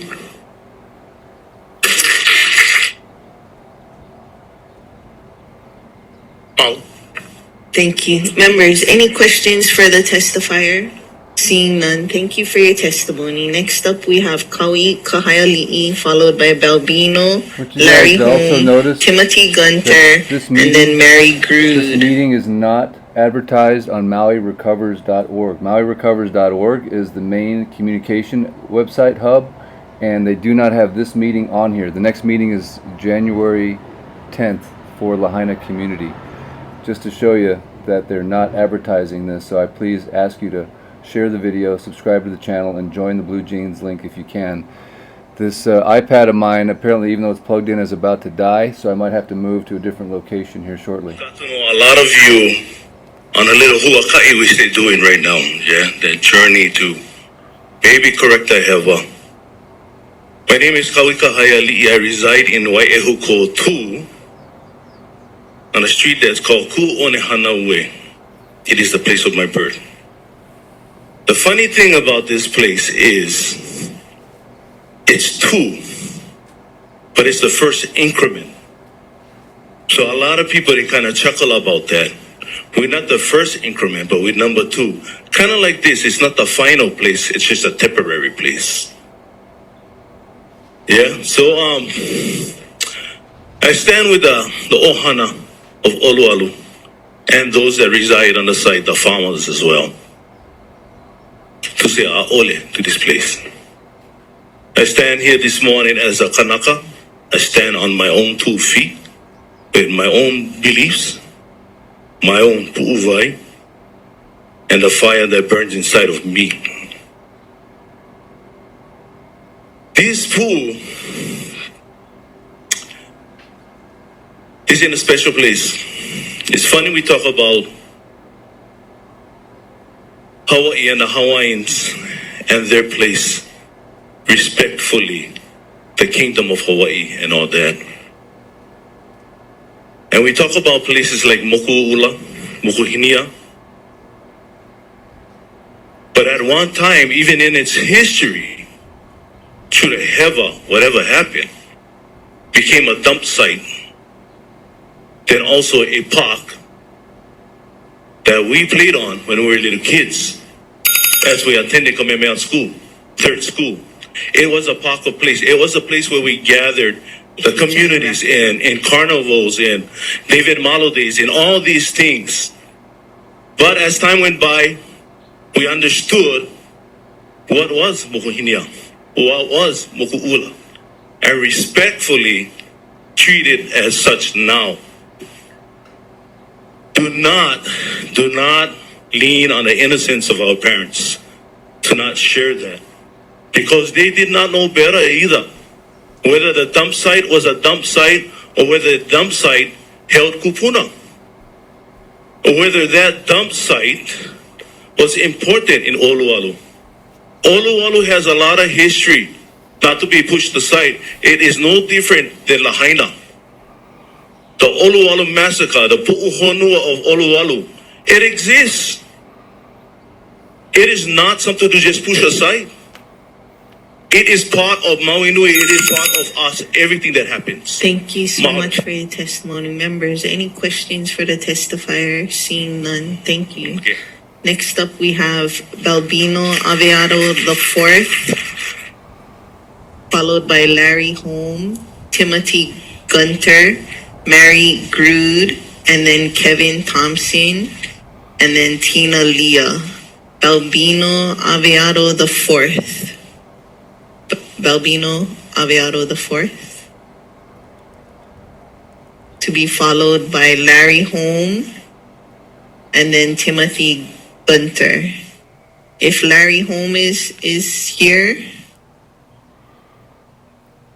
Okay, is Balbino Aviado the Fourth here? Okay, at this time we'll take Larry home. If Balbino shows up after you, then he or she can go next. And then Timothy Gunter, Mary Grude, and Kevin Thompson, please get ready.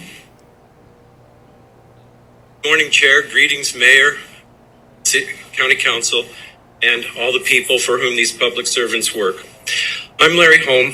I've been working with toxic waste since the 70s. And I'd like to share some insights from that you might find very interesting. My first boss who taught me this was Thomas Mann. He was responsible for cleaning up the Trinity nuclear waste test site from the first atomic bomb in New Mexico.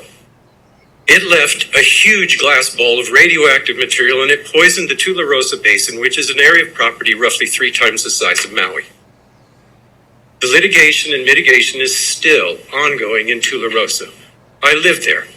I came here to heal brain tumors because Maui is the site of healing for the planet. 10,000 unique endemic species of plants here. Those medicinal plants of Maui absorb toxins. Tom had some interesting sayings, and I wrote the letter. I'm the guy who wrote this long letter entitled Timely Matter, Toxic Waste Insights from a $44 million toxic waste site project in California that was to be 19 sites. All of those had significant local community state buy-in. I thought I'd list the problems here, but the people are going to tell you all of the problems for which those projects were terminated. That thing's buy-in was huge. There's no buy-in for this. And so I'd like to go on the record that this site is geologically unsuitable for storage. Right. I wouldn't put a regular dump there, let alone a toxic dump. Amen. It's porous. Tom had some interesting sayings.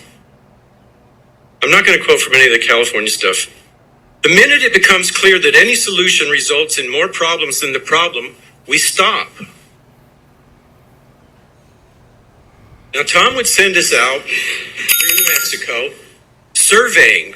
The very first thing we did in surveying, laying out the new communities and lands, was note and record all of the archaeological sites. 3 times in New Mexico, I had to diagram archaeological sites of the ancient cultures there. Well, as I reviewed the video that is taken over the mountain over there, I looked at it and I'm thinking there's not only a regular archaeological site there. To me, when I looked at it, what Tom told us to identify was things that look like solar observatories.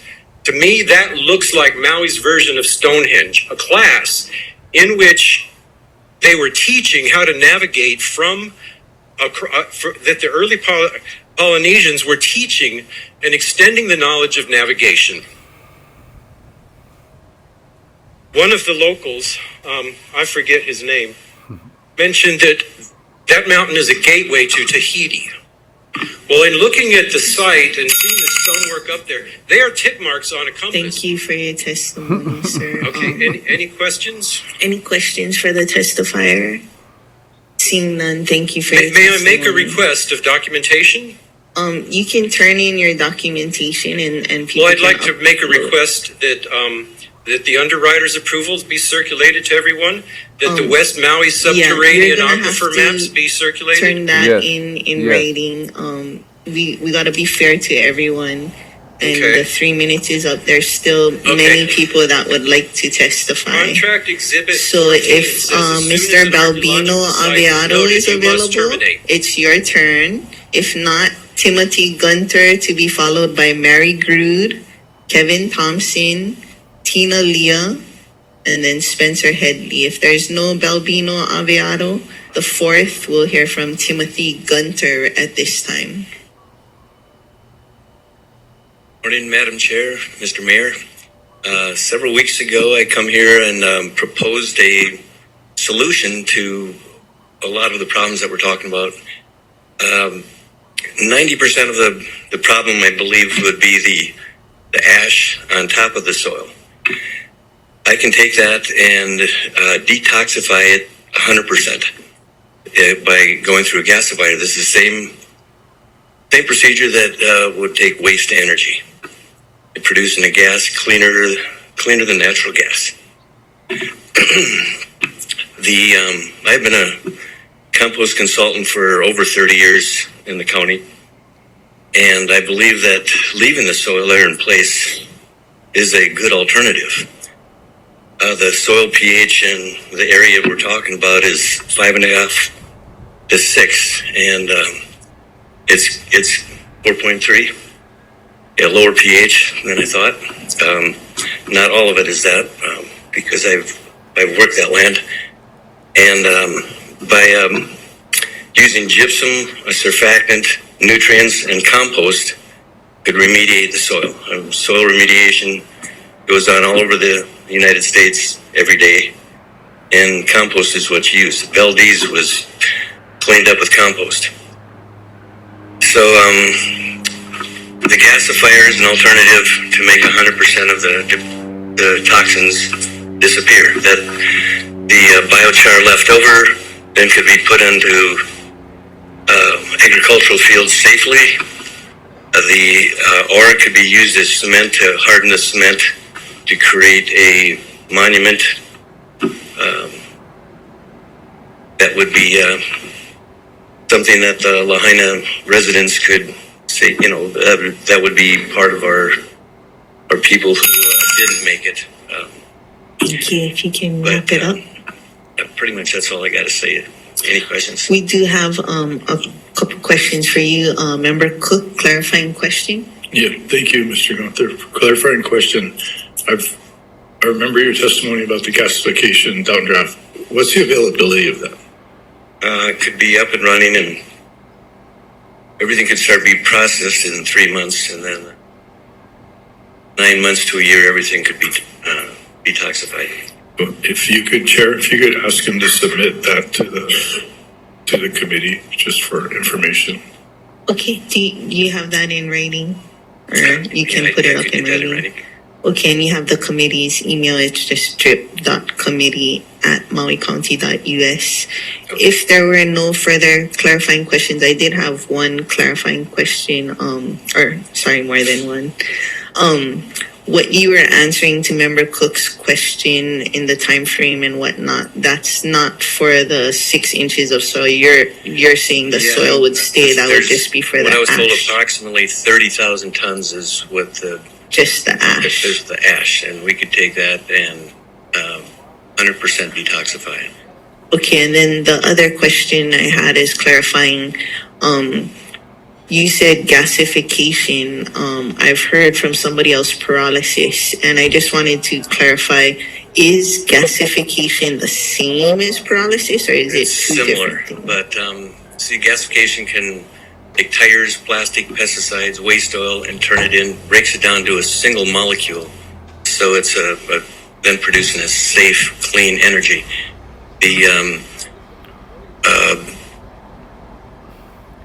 What was the question that you were talking about? If gasification and pyrolysis are the same, but you said they're similar but different. This process is called a downdraft gasifier. So gasifier has been around for many years, and there's some used in the United States, but the downdraft gasifier takes the gas and brings it through the biochar on the bottom, taking out 99% of the oils and the resins, so it's a clean gas. And but it's different than pyrolysis. It's unique. Okay.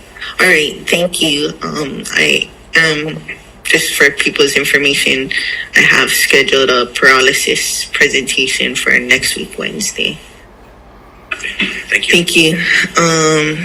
All you guys just joining the live right now, please look at the Blue Jeans link, and you can go to this meeting directly. You can testify, sign up in the comments, and please be sure to share this video.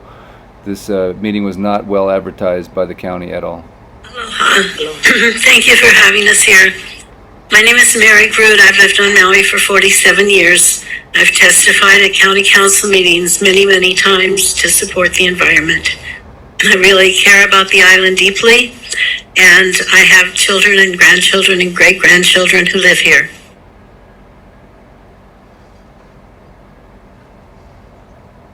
I'd like to see a show of hands from the council and the mayor of who has read Larry Holmes' letter that summarized a project that he worked on the mainland.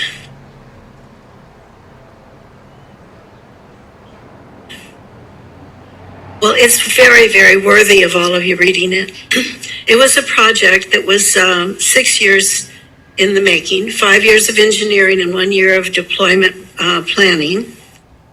And the site had many more safeguards than our proposal. It had a containment of concrete. It had a substrate beyond that. It had liners. It had many, many things that our plan doesn't yet have. And after all of this time, they decided it was because poisoning the aquifer was inevitable, even with all of these levels that they were protecting it with, there was too much risk to the aquifer, so they didn't do it. Now, the Olowalu site is geographically unsuitable for toxic waste disposal. Should the aquifer system of West Maui become poisoned, it's essentially forever. The facilities, the plan is inadequate for the need. The man just before me, Mr. Gunther, spoke very well of something that could be instead of. And I'd like you all to really take that to heart. This may be the most important decision you ever make for yourself, your families, for the Aina, for all of us.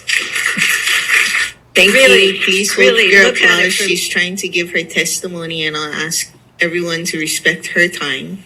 I appreciate the support of the community, and I also deeply implore you to find another way to do this and stop this project. Thank you. Thank you. Members, questions for the testifier? Seeing none. Next up, we have Kevin Thompson, to be followed by Tina Leah, Spencer Headley, Miranda Camp, and then Hannah Bernard. Go ahead, Kevin Thompson. Hey, good morning, Council. Good morning, Mayor. Thank you for all the community members for coming here today. I just want to say that humans have a really bad track record of doing things right. How many times have you heard of oil pipeline leaking oil?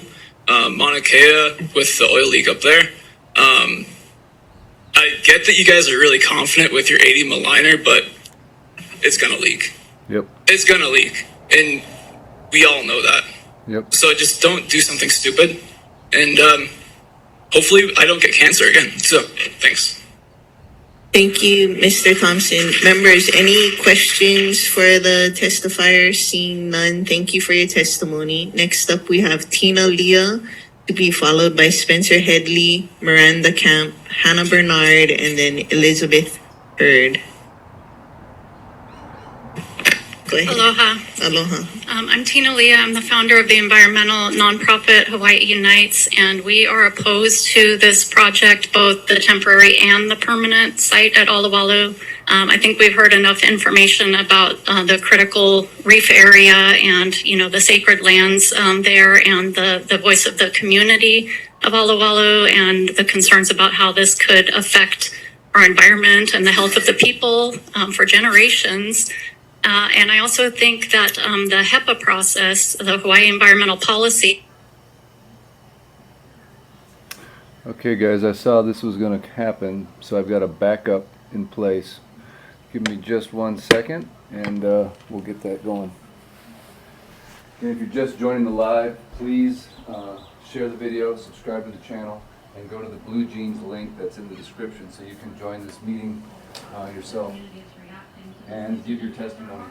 Alternative sites, we were not brought in as a Just a moment to get this line conversation until the decision seems to have been made to a certain extent. So I would hope that there would be more meaningful participation from the community in this decision-making process, and particularly the lineal descendants and the community there in Oahu that has spoken against this and has concerns about their health and the EV and the land.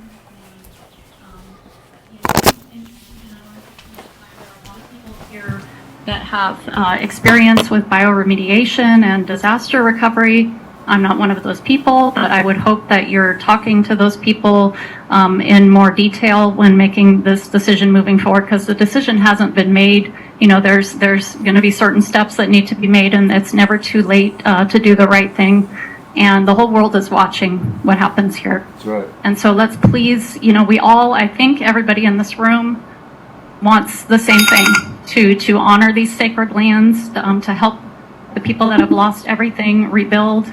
And so let's show bold leadership and do something innovative, and let's work together and do that in a spirit of aloha. Thank you. Thank you. Members, questions for the testifier? Seeing none, thank you for your testimony. Next up, we have Spencer Headley, to be followed by Miranda Camp, Hannah Bernard, Elizabeth Hurd, and Obakan Jones. Go ahead, Mr. Headley.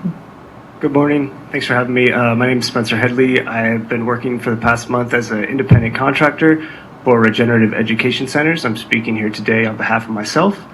Again, I know in the last meeting I spoke about the inevitability of the leakage of the liner, so I won't talk too much on that. I will just say there are studies that say even within the course of 8 years, if you're looking at synergistic threats to an HDPE liner of similar depth, that within 8 years you could have a half-life functioning system if you're taking into account things like oxidation, environmental stress cracking, stuff like that. And I also recognize the need to get the ash into a secure location for protecting the public health in Lahaina as well. And so on to solutions, both for temporary and for permanent. A much viable option. It's good to hear that up to 300,000 tons can be recycled in terms of concrete and steel, which leaves us with approximately 100,000 tons if we're starting with the 400,000 initially. Those can be stored within shipping containers inside the burn zone. There's a couple different areas where you could store them. It could actually even be a quicker process if you send out empty shipping containers into the community and store the burritos inside the shipping container. You can wrap them to make sure they're watertight, and then stack the shipping containers at alternative locations. You could use Shaw Street. I believe that's a 9-acre location. You could use the site right where the old recycling center is behind Lahaina Luna as a storage site. And then moving on to permanent solutions, the community, whichever stakeholders could be offering the pyrolysis technology, the gasification technology. I know at the December 18th meeting in Lahaina, there was actually a lady who was mentioning very prospective technology for the concrete. There's also, like I said, the waste to energy option, which would be the gasification we have on the line. The CEO of the PDO Technologies, who's on Zoom, he's been running a functional pyrolysis facility in Brooks, Oregon for over 20 years. We've been assured by a man named Philip. He's the CEO of IERM. His organization runs the Hamburg Sanitation Department, which is a functioning clean energy site in Hamburg, Germany, which serves 2 million people. They all say this is a viable option. It can be done quickly, so you can just store the burritos inside the shipping containers, take the shipping containers directly to the waste to energy site, and then from there, looking long term, you can actually divert waste streams that would go into the landfill into clean energy. So thinking proactively. Thank you. Thank you. I did have a clarifying question. Yes, ma'am. And I don't know the answer, but we can clarify it during discussion. When you said that 300,000 tons or something could be recycled, was it your understanding that those 300,000 tons were off the top of the 400,000 tons, or inclusive within that 300,000 tons?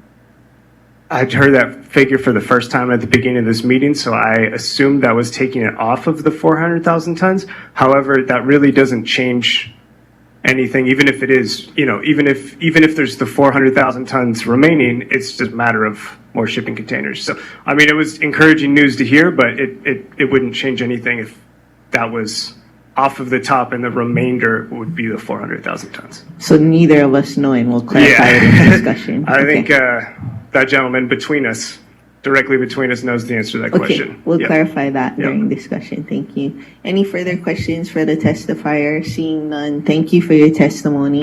We have Miranda Camp to be followed by Hannah Bernard, Elizabeth Hurd, Obakan Jones, Vashti Dicey. Go ahead, Miranda Camp. Aloha. I came here to learn with an open heart and an open mind. And I know that some of our council members really, truly care about Maui and Hawaii and our environment. And I feel like a lot of you are here, and I appreciate that. I do also, though, feel that you feel rushed to make a decision on this, and making decisions out of fear and rush are never good decisions. We always want to think everything through and make sure and go within before we make decisions that could affect the entire future of our reefs and our people and everything. So I implore you to please take a little more time. And there's been so much amazing testimony today from experts that brought in so many alternatives. I was also wondering why we can't store a lot of this nearby in containers, and why isn't bioremediation being done now? If it could possibly take care of some of these toxins we're worried about being out in the open, why aren't we using bioremediation on Lahaina now to try to process some of these things? I definitely think Oluwalu is a very poor choice for all of these toxins to go, and we all know why. So please take your time, council. I know you care, and we all care, and we all care about what's going on and it being in the open now. But I know that there are so many solutions that have been brought up today. And so thank you for listening, Mr. Gunter, because he had great solutions also. He's apparently testified twice before, but no one got any information from him before. So I just ask that you please take a little bit of time, do what we can right now to take care of those toxins that are out in the open in Lahaina, and to be open-minded to new solutions and not do things the old-fashioned way. So I appreciate you. Thank you so much. Thank you, Ms. Camp. Members, any questions for the testifier? Seeing none, thank you for your testimony. Next up, we have Hannah Bernard to be followed by Elizabeth Hurd, Obakan Jones, Vashti Dicey, and Eddie Garcia to be followed by Raynette Kahayali. Aloha, Committee Chair, Hello. Vice Chair, Mayor Bisson, and council members, committee members. I'm Hannah Bernard. I'm the director of Hawaii Wildlife Fund and the Hawaii Wildlife Discovery Center based on West Maui. And I just first want to start by just saying goodbye to 2023, and I hope this new year is going to be a lot better. I really appreciate all the work that's been done, and I want to commend you on your due diligence. I'm hearing people say that they didn't have any information, they didn't get enough information, and it's hard to keep up. It's been a really tough time since the fire for everybody on Maui. I don't care if you live on the west side, family on the west side, and don't live on the west side. We have all been impacted. There's no denying that. But I've been watching for months as you folks have discussed this issue, chewed on it, struggled with it, and finally said, you know, we really don't want to use Olowalu, but we're worried about Lahaina. Lahaina is an open problem, and that toxic ash is going into the groundwater now, people. Right now. Right now, we have a problem that you're worried about happening at Olowalu, and no disrespect to anybody in Olowalu. Nothing but love for all of you. And as Auntie Donna said, first thing, Lokahi is how we'll all come together and make this better. It's how we all came together right after the fire. Maui was amazing. We stepped up. We all stepped up for our friends and family, and I have family on the west side. I am a mother and a grandmother, and I have many deep friends, and we have a program over there to educate. We educate our youth and visitors alike, and our center is open to help educate, because do you know how many of our kids aren't going to school right now because their parents don't want to take them near the burn zone? Well, that's a real problem. The burn zone is a problem for kids. Nobody's talking about the kids of Lahaina right now. What about them? They're our future. Of course I care about the reef. We're one of the biggest warriors of Maui, fighting for the reef at Olowalu. You all know that. You know about our lawsuit all the way up to the U.S. Supreme Court to stop the pollution of our waters. And by the way, I hope you all show up at our public hearing we need to have about our MPDES permit that the Department of Health has now issued that is inadequate to protect the very reef of Lahaina that's getting impacted to the state. It's been impacted. So there is no separation and there is no away. We can't just throw this stuff away. We all have to face it, but we don't have a lot of time. That's the main thing. These guys aren't rushing because they want to rush to do a bad job. It's because there are children and families who are moving away from Maui every day because they can't stay here. Think about that, please. Hala. Thank you. We have a question from Councilmember Rollins Fernandez. Mahalo, Chair. Mahalo, Ms. Your testimony. So to clarify, earlier you said that the fears that everyone is expressing about Olowalu Reef being contaminated is happening right now. Did you mean that with the wind blowing and any rains that are running off any of the toxins, the ash, the soil, all of that is being exposed to the elements? Is that what you meant in your testimony? That's what I meant. In addition, groundwater seepage. The groundwater runoff in our island ecosystems has been well studied and documented in numerous published scientific studies. Groundwater is reaching the ocean, and that's why we wanted to stop the injectate. Also, the injectate at the Central Maui landfill is being put into the injection wells in Maui. So if everybody's worried about the health of our reefs, they need to realize there's a significant amount of pollution going on right now and has been for decades. And let's get activated about that. Let's focus on that too. Mahalo, Ms. Bernard. So the longer we wait, the more exposure, the more toxins are being the reefs. So that is my professional opinion, and that is also one of the reasons that you folks have been hurrying to make this decision. And I really just wanted that to be on the record. It's not because you're feeling like you need to do a quick decision or anything else, except that there are many lives at stake. People's lives are at stake, and their quality of life. Mahalo, Ms. Bernard. Mahalo, Chair. Thank you. Any further questions for the testifier? Seeing none, thank you for your testimony. Next up, we have Elizabeth Hurd, followed by Obakan Jones, Vashti Daisy, Eddie Garcia, Raynette Kaihaya Li'i, and Gabe Neubauer. Go ahead, Ms. Hurd. Aloha, Chair Paulton, Mayor Bisson, council members, and my name is Elizabeth Hurd, and I am a permanent resident of Maui. I would like to respectfully register my very strong opposition to this plan.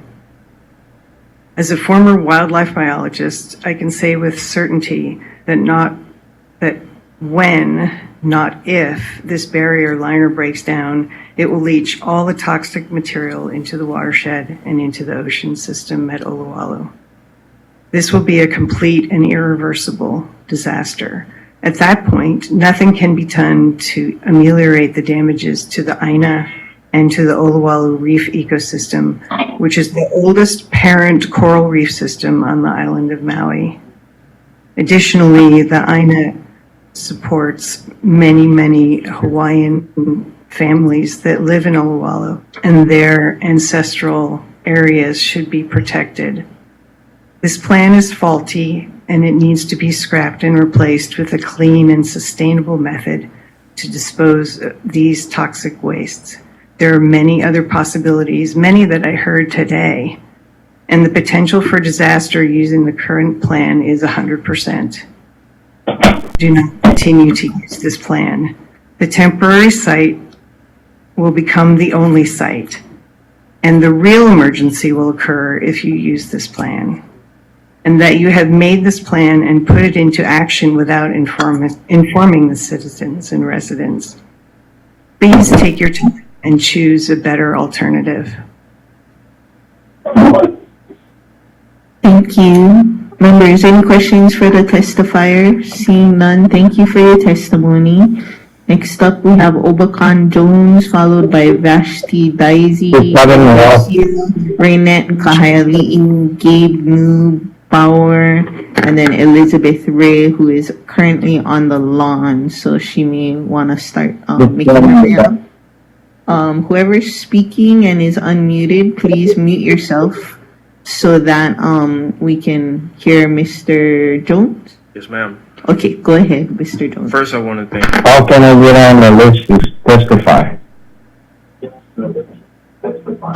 Testifier 2332, will be added to the list. Now it's Mr. Jones' turn to speak, so please allow him that courtesy as we will allow you when it is your turn to speak. Thank you so much.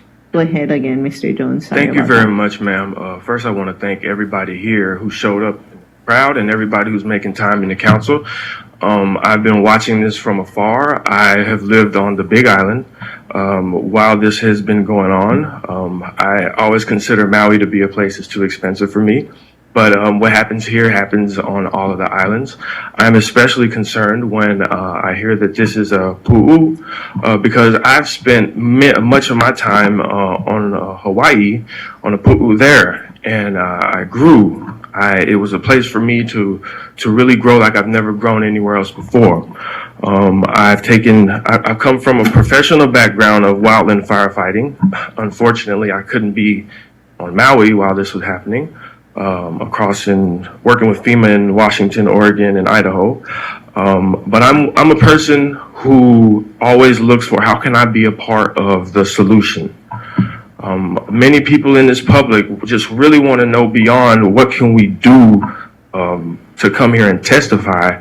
How can, and I direct this towards the council, how can you all restore trust in the people by giving us something to do rather than coming and testifying? Beyond that, because I know many people here, I mean, we're losing our money for our work right now. Many people here just want to know what we can do rather than be told that you all have it all under control and end up having a more catastrophic problem, just like we faced in August. I really want to direct some of the concerns to the council members themselves because I know that this is a very complex topic and we can't just come in here and just say, hey, these people are all in it for money. I don't believe that. The world is looking at everybody here. This is a very complex issue. How you all handle this here on a national level, they're going to see how you all dealt with this, and it's going to make a big example and a precedent. So with Hawaii's past being one of making decisions under duress, which I found it very interesting that you opened this up by mentioning, I only ask that you don't continue to make decisions under the threat of duress. Thank you.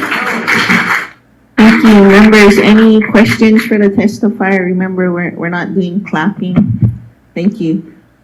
Seeing no questions, the next testifier we have is Vashti Daisy, to be followed by Eddie Garcia, Raynette Kahayali'i, Gabe Neubauer, Elizabeth Ray, and then Abra Dorman Quinn. Go ahead, Miss Vashti Dicey, if I said it correctly. You said Vashti right, which is Vashti. better than a lot of people. There's a big issue with trust. We've heard that several times today, and there have been words and actions which have caused that breach of trust. I have been heartened by the questions asked by Ms. Rollins Fernandez and even Ms. Paulton. I've been heartened that they're listening. They're looking for clarification. I see some other people who I feel are invested in listening, who are maybe open to hearing what we have to say. I get that you're standing at the altar. You've like paid for the dress and the venue and the caterers and the food, you know, and the music, and you're like, I can't back out now. We started. We've come all this way. But it's not too late. It's not too late to recognize that this could be a catastrophic disaster. And we're worried about our children today, of course, but we're worried about our children 100 years from now, too, and 200 years from now. And I'm a teacher. I worry about them every day. But I don't just worry about kids as isolated beings. They're a part of this ecosystem. They're a part of the land and the sea.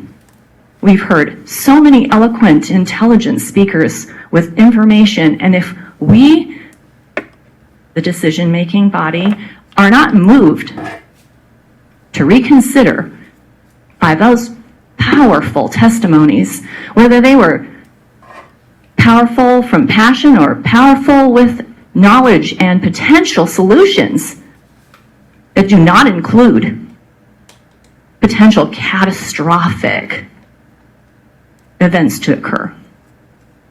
We need to have leaders who have the humility to accept that the choice that they have made and the path that they have started on may not be the best for the people, the children, the land and the sea, and the spirit of this island, which we know is invaluable. So please open your hearts, let go of your egos, let go of the thoughts that were already committed to the caterer, and get out of it and listen to some of these amazingly intelligent people with amazing potential solutions. And I wanted to say, Larry Holmes, I told him that I would mention too that if any, that in the contract to have this idea approved for the temporary site, any kind of cultural significance uncovered should bring an immediate stop to the process before it's investigated. I have a clarifying question. Yes. You mentioned that you're a teacher. Are you teaching next to the burn zone? My daughter is at Lahaina Intermediate. I was there for 5 years, and I was there 30 years ago too. But I would have been back there had it not been for health reasons. I am now teaching, though, at Maui Prep, and have some of my students from the past who I taught at Lahaina Intermediate up at Maui Prep. So I'm blessed to have contact with them still. My heart is with Lahaina Intermediate School. I love those kids, and I love the Lahaina community. And your daughter is going to Lahaina Intermediate? And she's going there every day, and I don't know what that means entirely for everyone, but she's going to be there for the kids. She's going to be there for the kids? What? She's a teacher too? Yeah. Oh, okay. Yeah. Oh, I'm 61. So your daughter's not a student? No. She's a teacher. But thank you so much. 61, okay? Good job, good job. I couldn't tell. Thank you. Okay, thank you. Any further questions for the testifier? Nice to hear. Seeing none, thank you for your testimony. Next up, we have Eddie Garcia, to be followed by Raynette Kaihayali, Gabe Neubauer, Elizabeth Ray, Abra Dorman, Quinn, and then Ua Aloha Eddie Matai. broke the story on this. Aloha. First off, I have to say that I'm very confused. Well, all of you guys have this entire stack of paper. I have receipts that all of you guys have received this. So I'm curious why you're asking some of these, why you haven't asked any questions to the Hawaiians about the cultural sites. You all have footage of that. You have all the facts and the 8 or 9 different solutions that we have here, including a barrage of 7 or 8 different of the top scientists in the world. I'm asking you, have you guys all read through it? Can you raise your hands for me? If you've read through it, how come I have not gotten any questions or phone calls or anything from any of these facts? And my next question is, have you been able to disprove one of these facts on there, besides the fact that you guys are saying that the permanent disposition, which is undefined as we look at how FEMA states it, that they're liable for taking it for the tipping skis to the... I'm dyslexic as well, excuse me, and I'm also deaf in one ear, so I tend to yell, so please excuse me. But I expect questions. I expect questions to the Native Hawaiian leaders. What sites are there? What are we culturally decimating? What are the solutions you put forward? The problems of dioxins that I put forward to you with the scientific studies. No one wants to question that. You guys are saying this is non-toxic ash. Dioxins are known to be no permissible levels. We've looked at your dioxin tests. They are there. We've looked at single plastics. We've had scientists do the analysis on your test.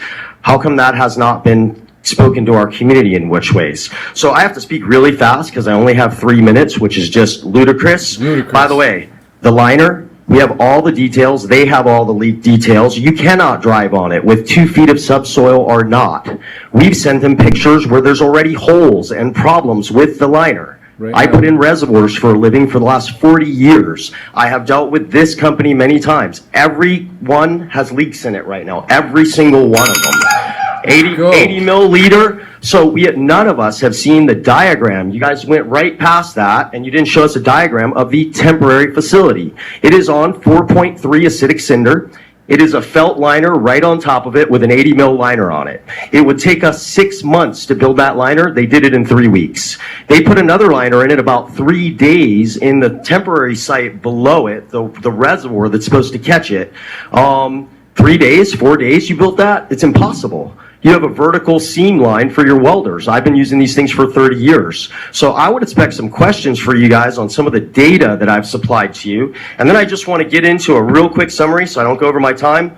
1 foot at 40-foot container holds 1,000 cubic yards of ash. Everyone seems to be confused on what it is. Is it 400,000 tons of ash? Thank you. Is it 400,000 tons of ash, including concrete and metal?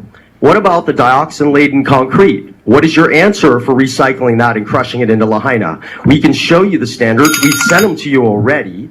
So it's almost impossible for me not to go over the 3 minutes. The retention pond, the air monitoring system. You guys have all this information. Thank you. Is there any questions for the testifier at this time from the members? Member Cook. Chair, I just asked that if we can... we're going to discuss this during this, and I'd be more than happy to talk to the testifier later. I don't think that we can go back and forth with questions now. I don't know if that's clear or not. Yeah, this is the testimony time, and then questions back and forth is during the discussion. So we've been asking, you've had this on your table for a month. We've been asking you for answers. It's been ignored. Thank you for There's your a group of scientists that will testimony. speak after me that you guys are all aware of. Tell our public that you are aware of this. And no questions with even all the data that I've given you. You should be ashamed of yourselves, honestly. Yeah. You should be ashamed of yourselves, all of you. Shame. 5-minute recess. We'll be back at 12:10. Thank you. Shameful. She should be fired right now. All right, guys. I'm going to go ahead and stop the live stream. I want to thank you guys so much for tuning in. Clearly, this is probably one of the most monumental things that's happened in the history of Maui right now. So I want to thank you guys so much for listening, for sharing the live stream, for going to the Blue Jeans meeting yourself, for participating, for testifying. I'm so thankful for everyone that did show up at the council, that's out on the lawn, and for all you guys. It's not going to be. Oh man, did they say anything about the callers? It's probably not going to be enough, but I think anything that you can do right now, I'm going to put the live stream. Yeah, there's a list and a link in the chat box. In 10 minutes or so. We're going to keep this thing going, but please, I just encourage all of you to please share this.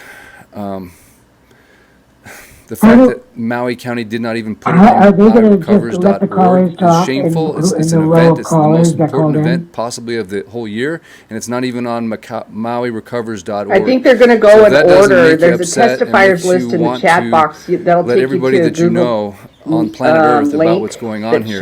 Because I'm telling you something. If they can sweep this under the rug here, this behavior, if it's allowed to continue, will then be happen in your city council, by a number, not by a name, with your local government. If they can see that the people are not willing to band together and to share the message and to use what little power we have left, which is social media, the last bastion of free speech. So I just please encourage you to come back when I resume the live. Please share this message, and whatever you feel in your heart. And they will add you to the testifier list. There's nothing has been more important in my mind than preventing this ash from being dumped. I will be at it. I want to be at it. Oahu is so close to the reef, and the way that this government treats its community members that are taking time off of their work day from the first day of the year, and the disrespect that they show them is just abhorrent, in my opinion. So please let your voice be heard. Please utilize the Blue Jeans link. Please reach out, email, your email these people. Even though if you don't live here, it doesn't matter. You can still email your congressman. You can still reach out. We got to make some noise on this thing. We cannot continue to let these people pull this baloney, and especially when it comes to possibly destroying the future of this island, the coral reef, the water, the wind, the toxicity, and just to let them get away with this is just abhorrent. So thank you guys so much. I'm going to go ahead and turn off the live stream now. Please be sure to share the video. We've got to get the word out. We've got to get the message out. And go back to the Blue Jeans link. I will put it in the description of the next video. And please testify if you can. I think we should just have testimony for days on this thing so they get the message loud and clear. And I just pray in Jesus' name that they will not be able to do this. I pray that this effort that we're doing as a community, as a worldwide community, will prove to be fruitful. So thank you guys so much. Calling in from I appreciate it. 6844 indicating they wish to testify. We'll add you to the testifier list. The committee's in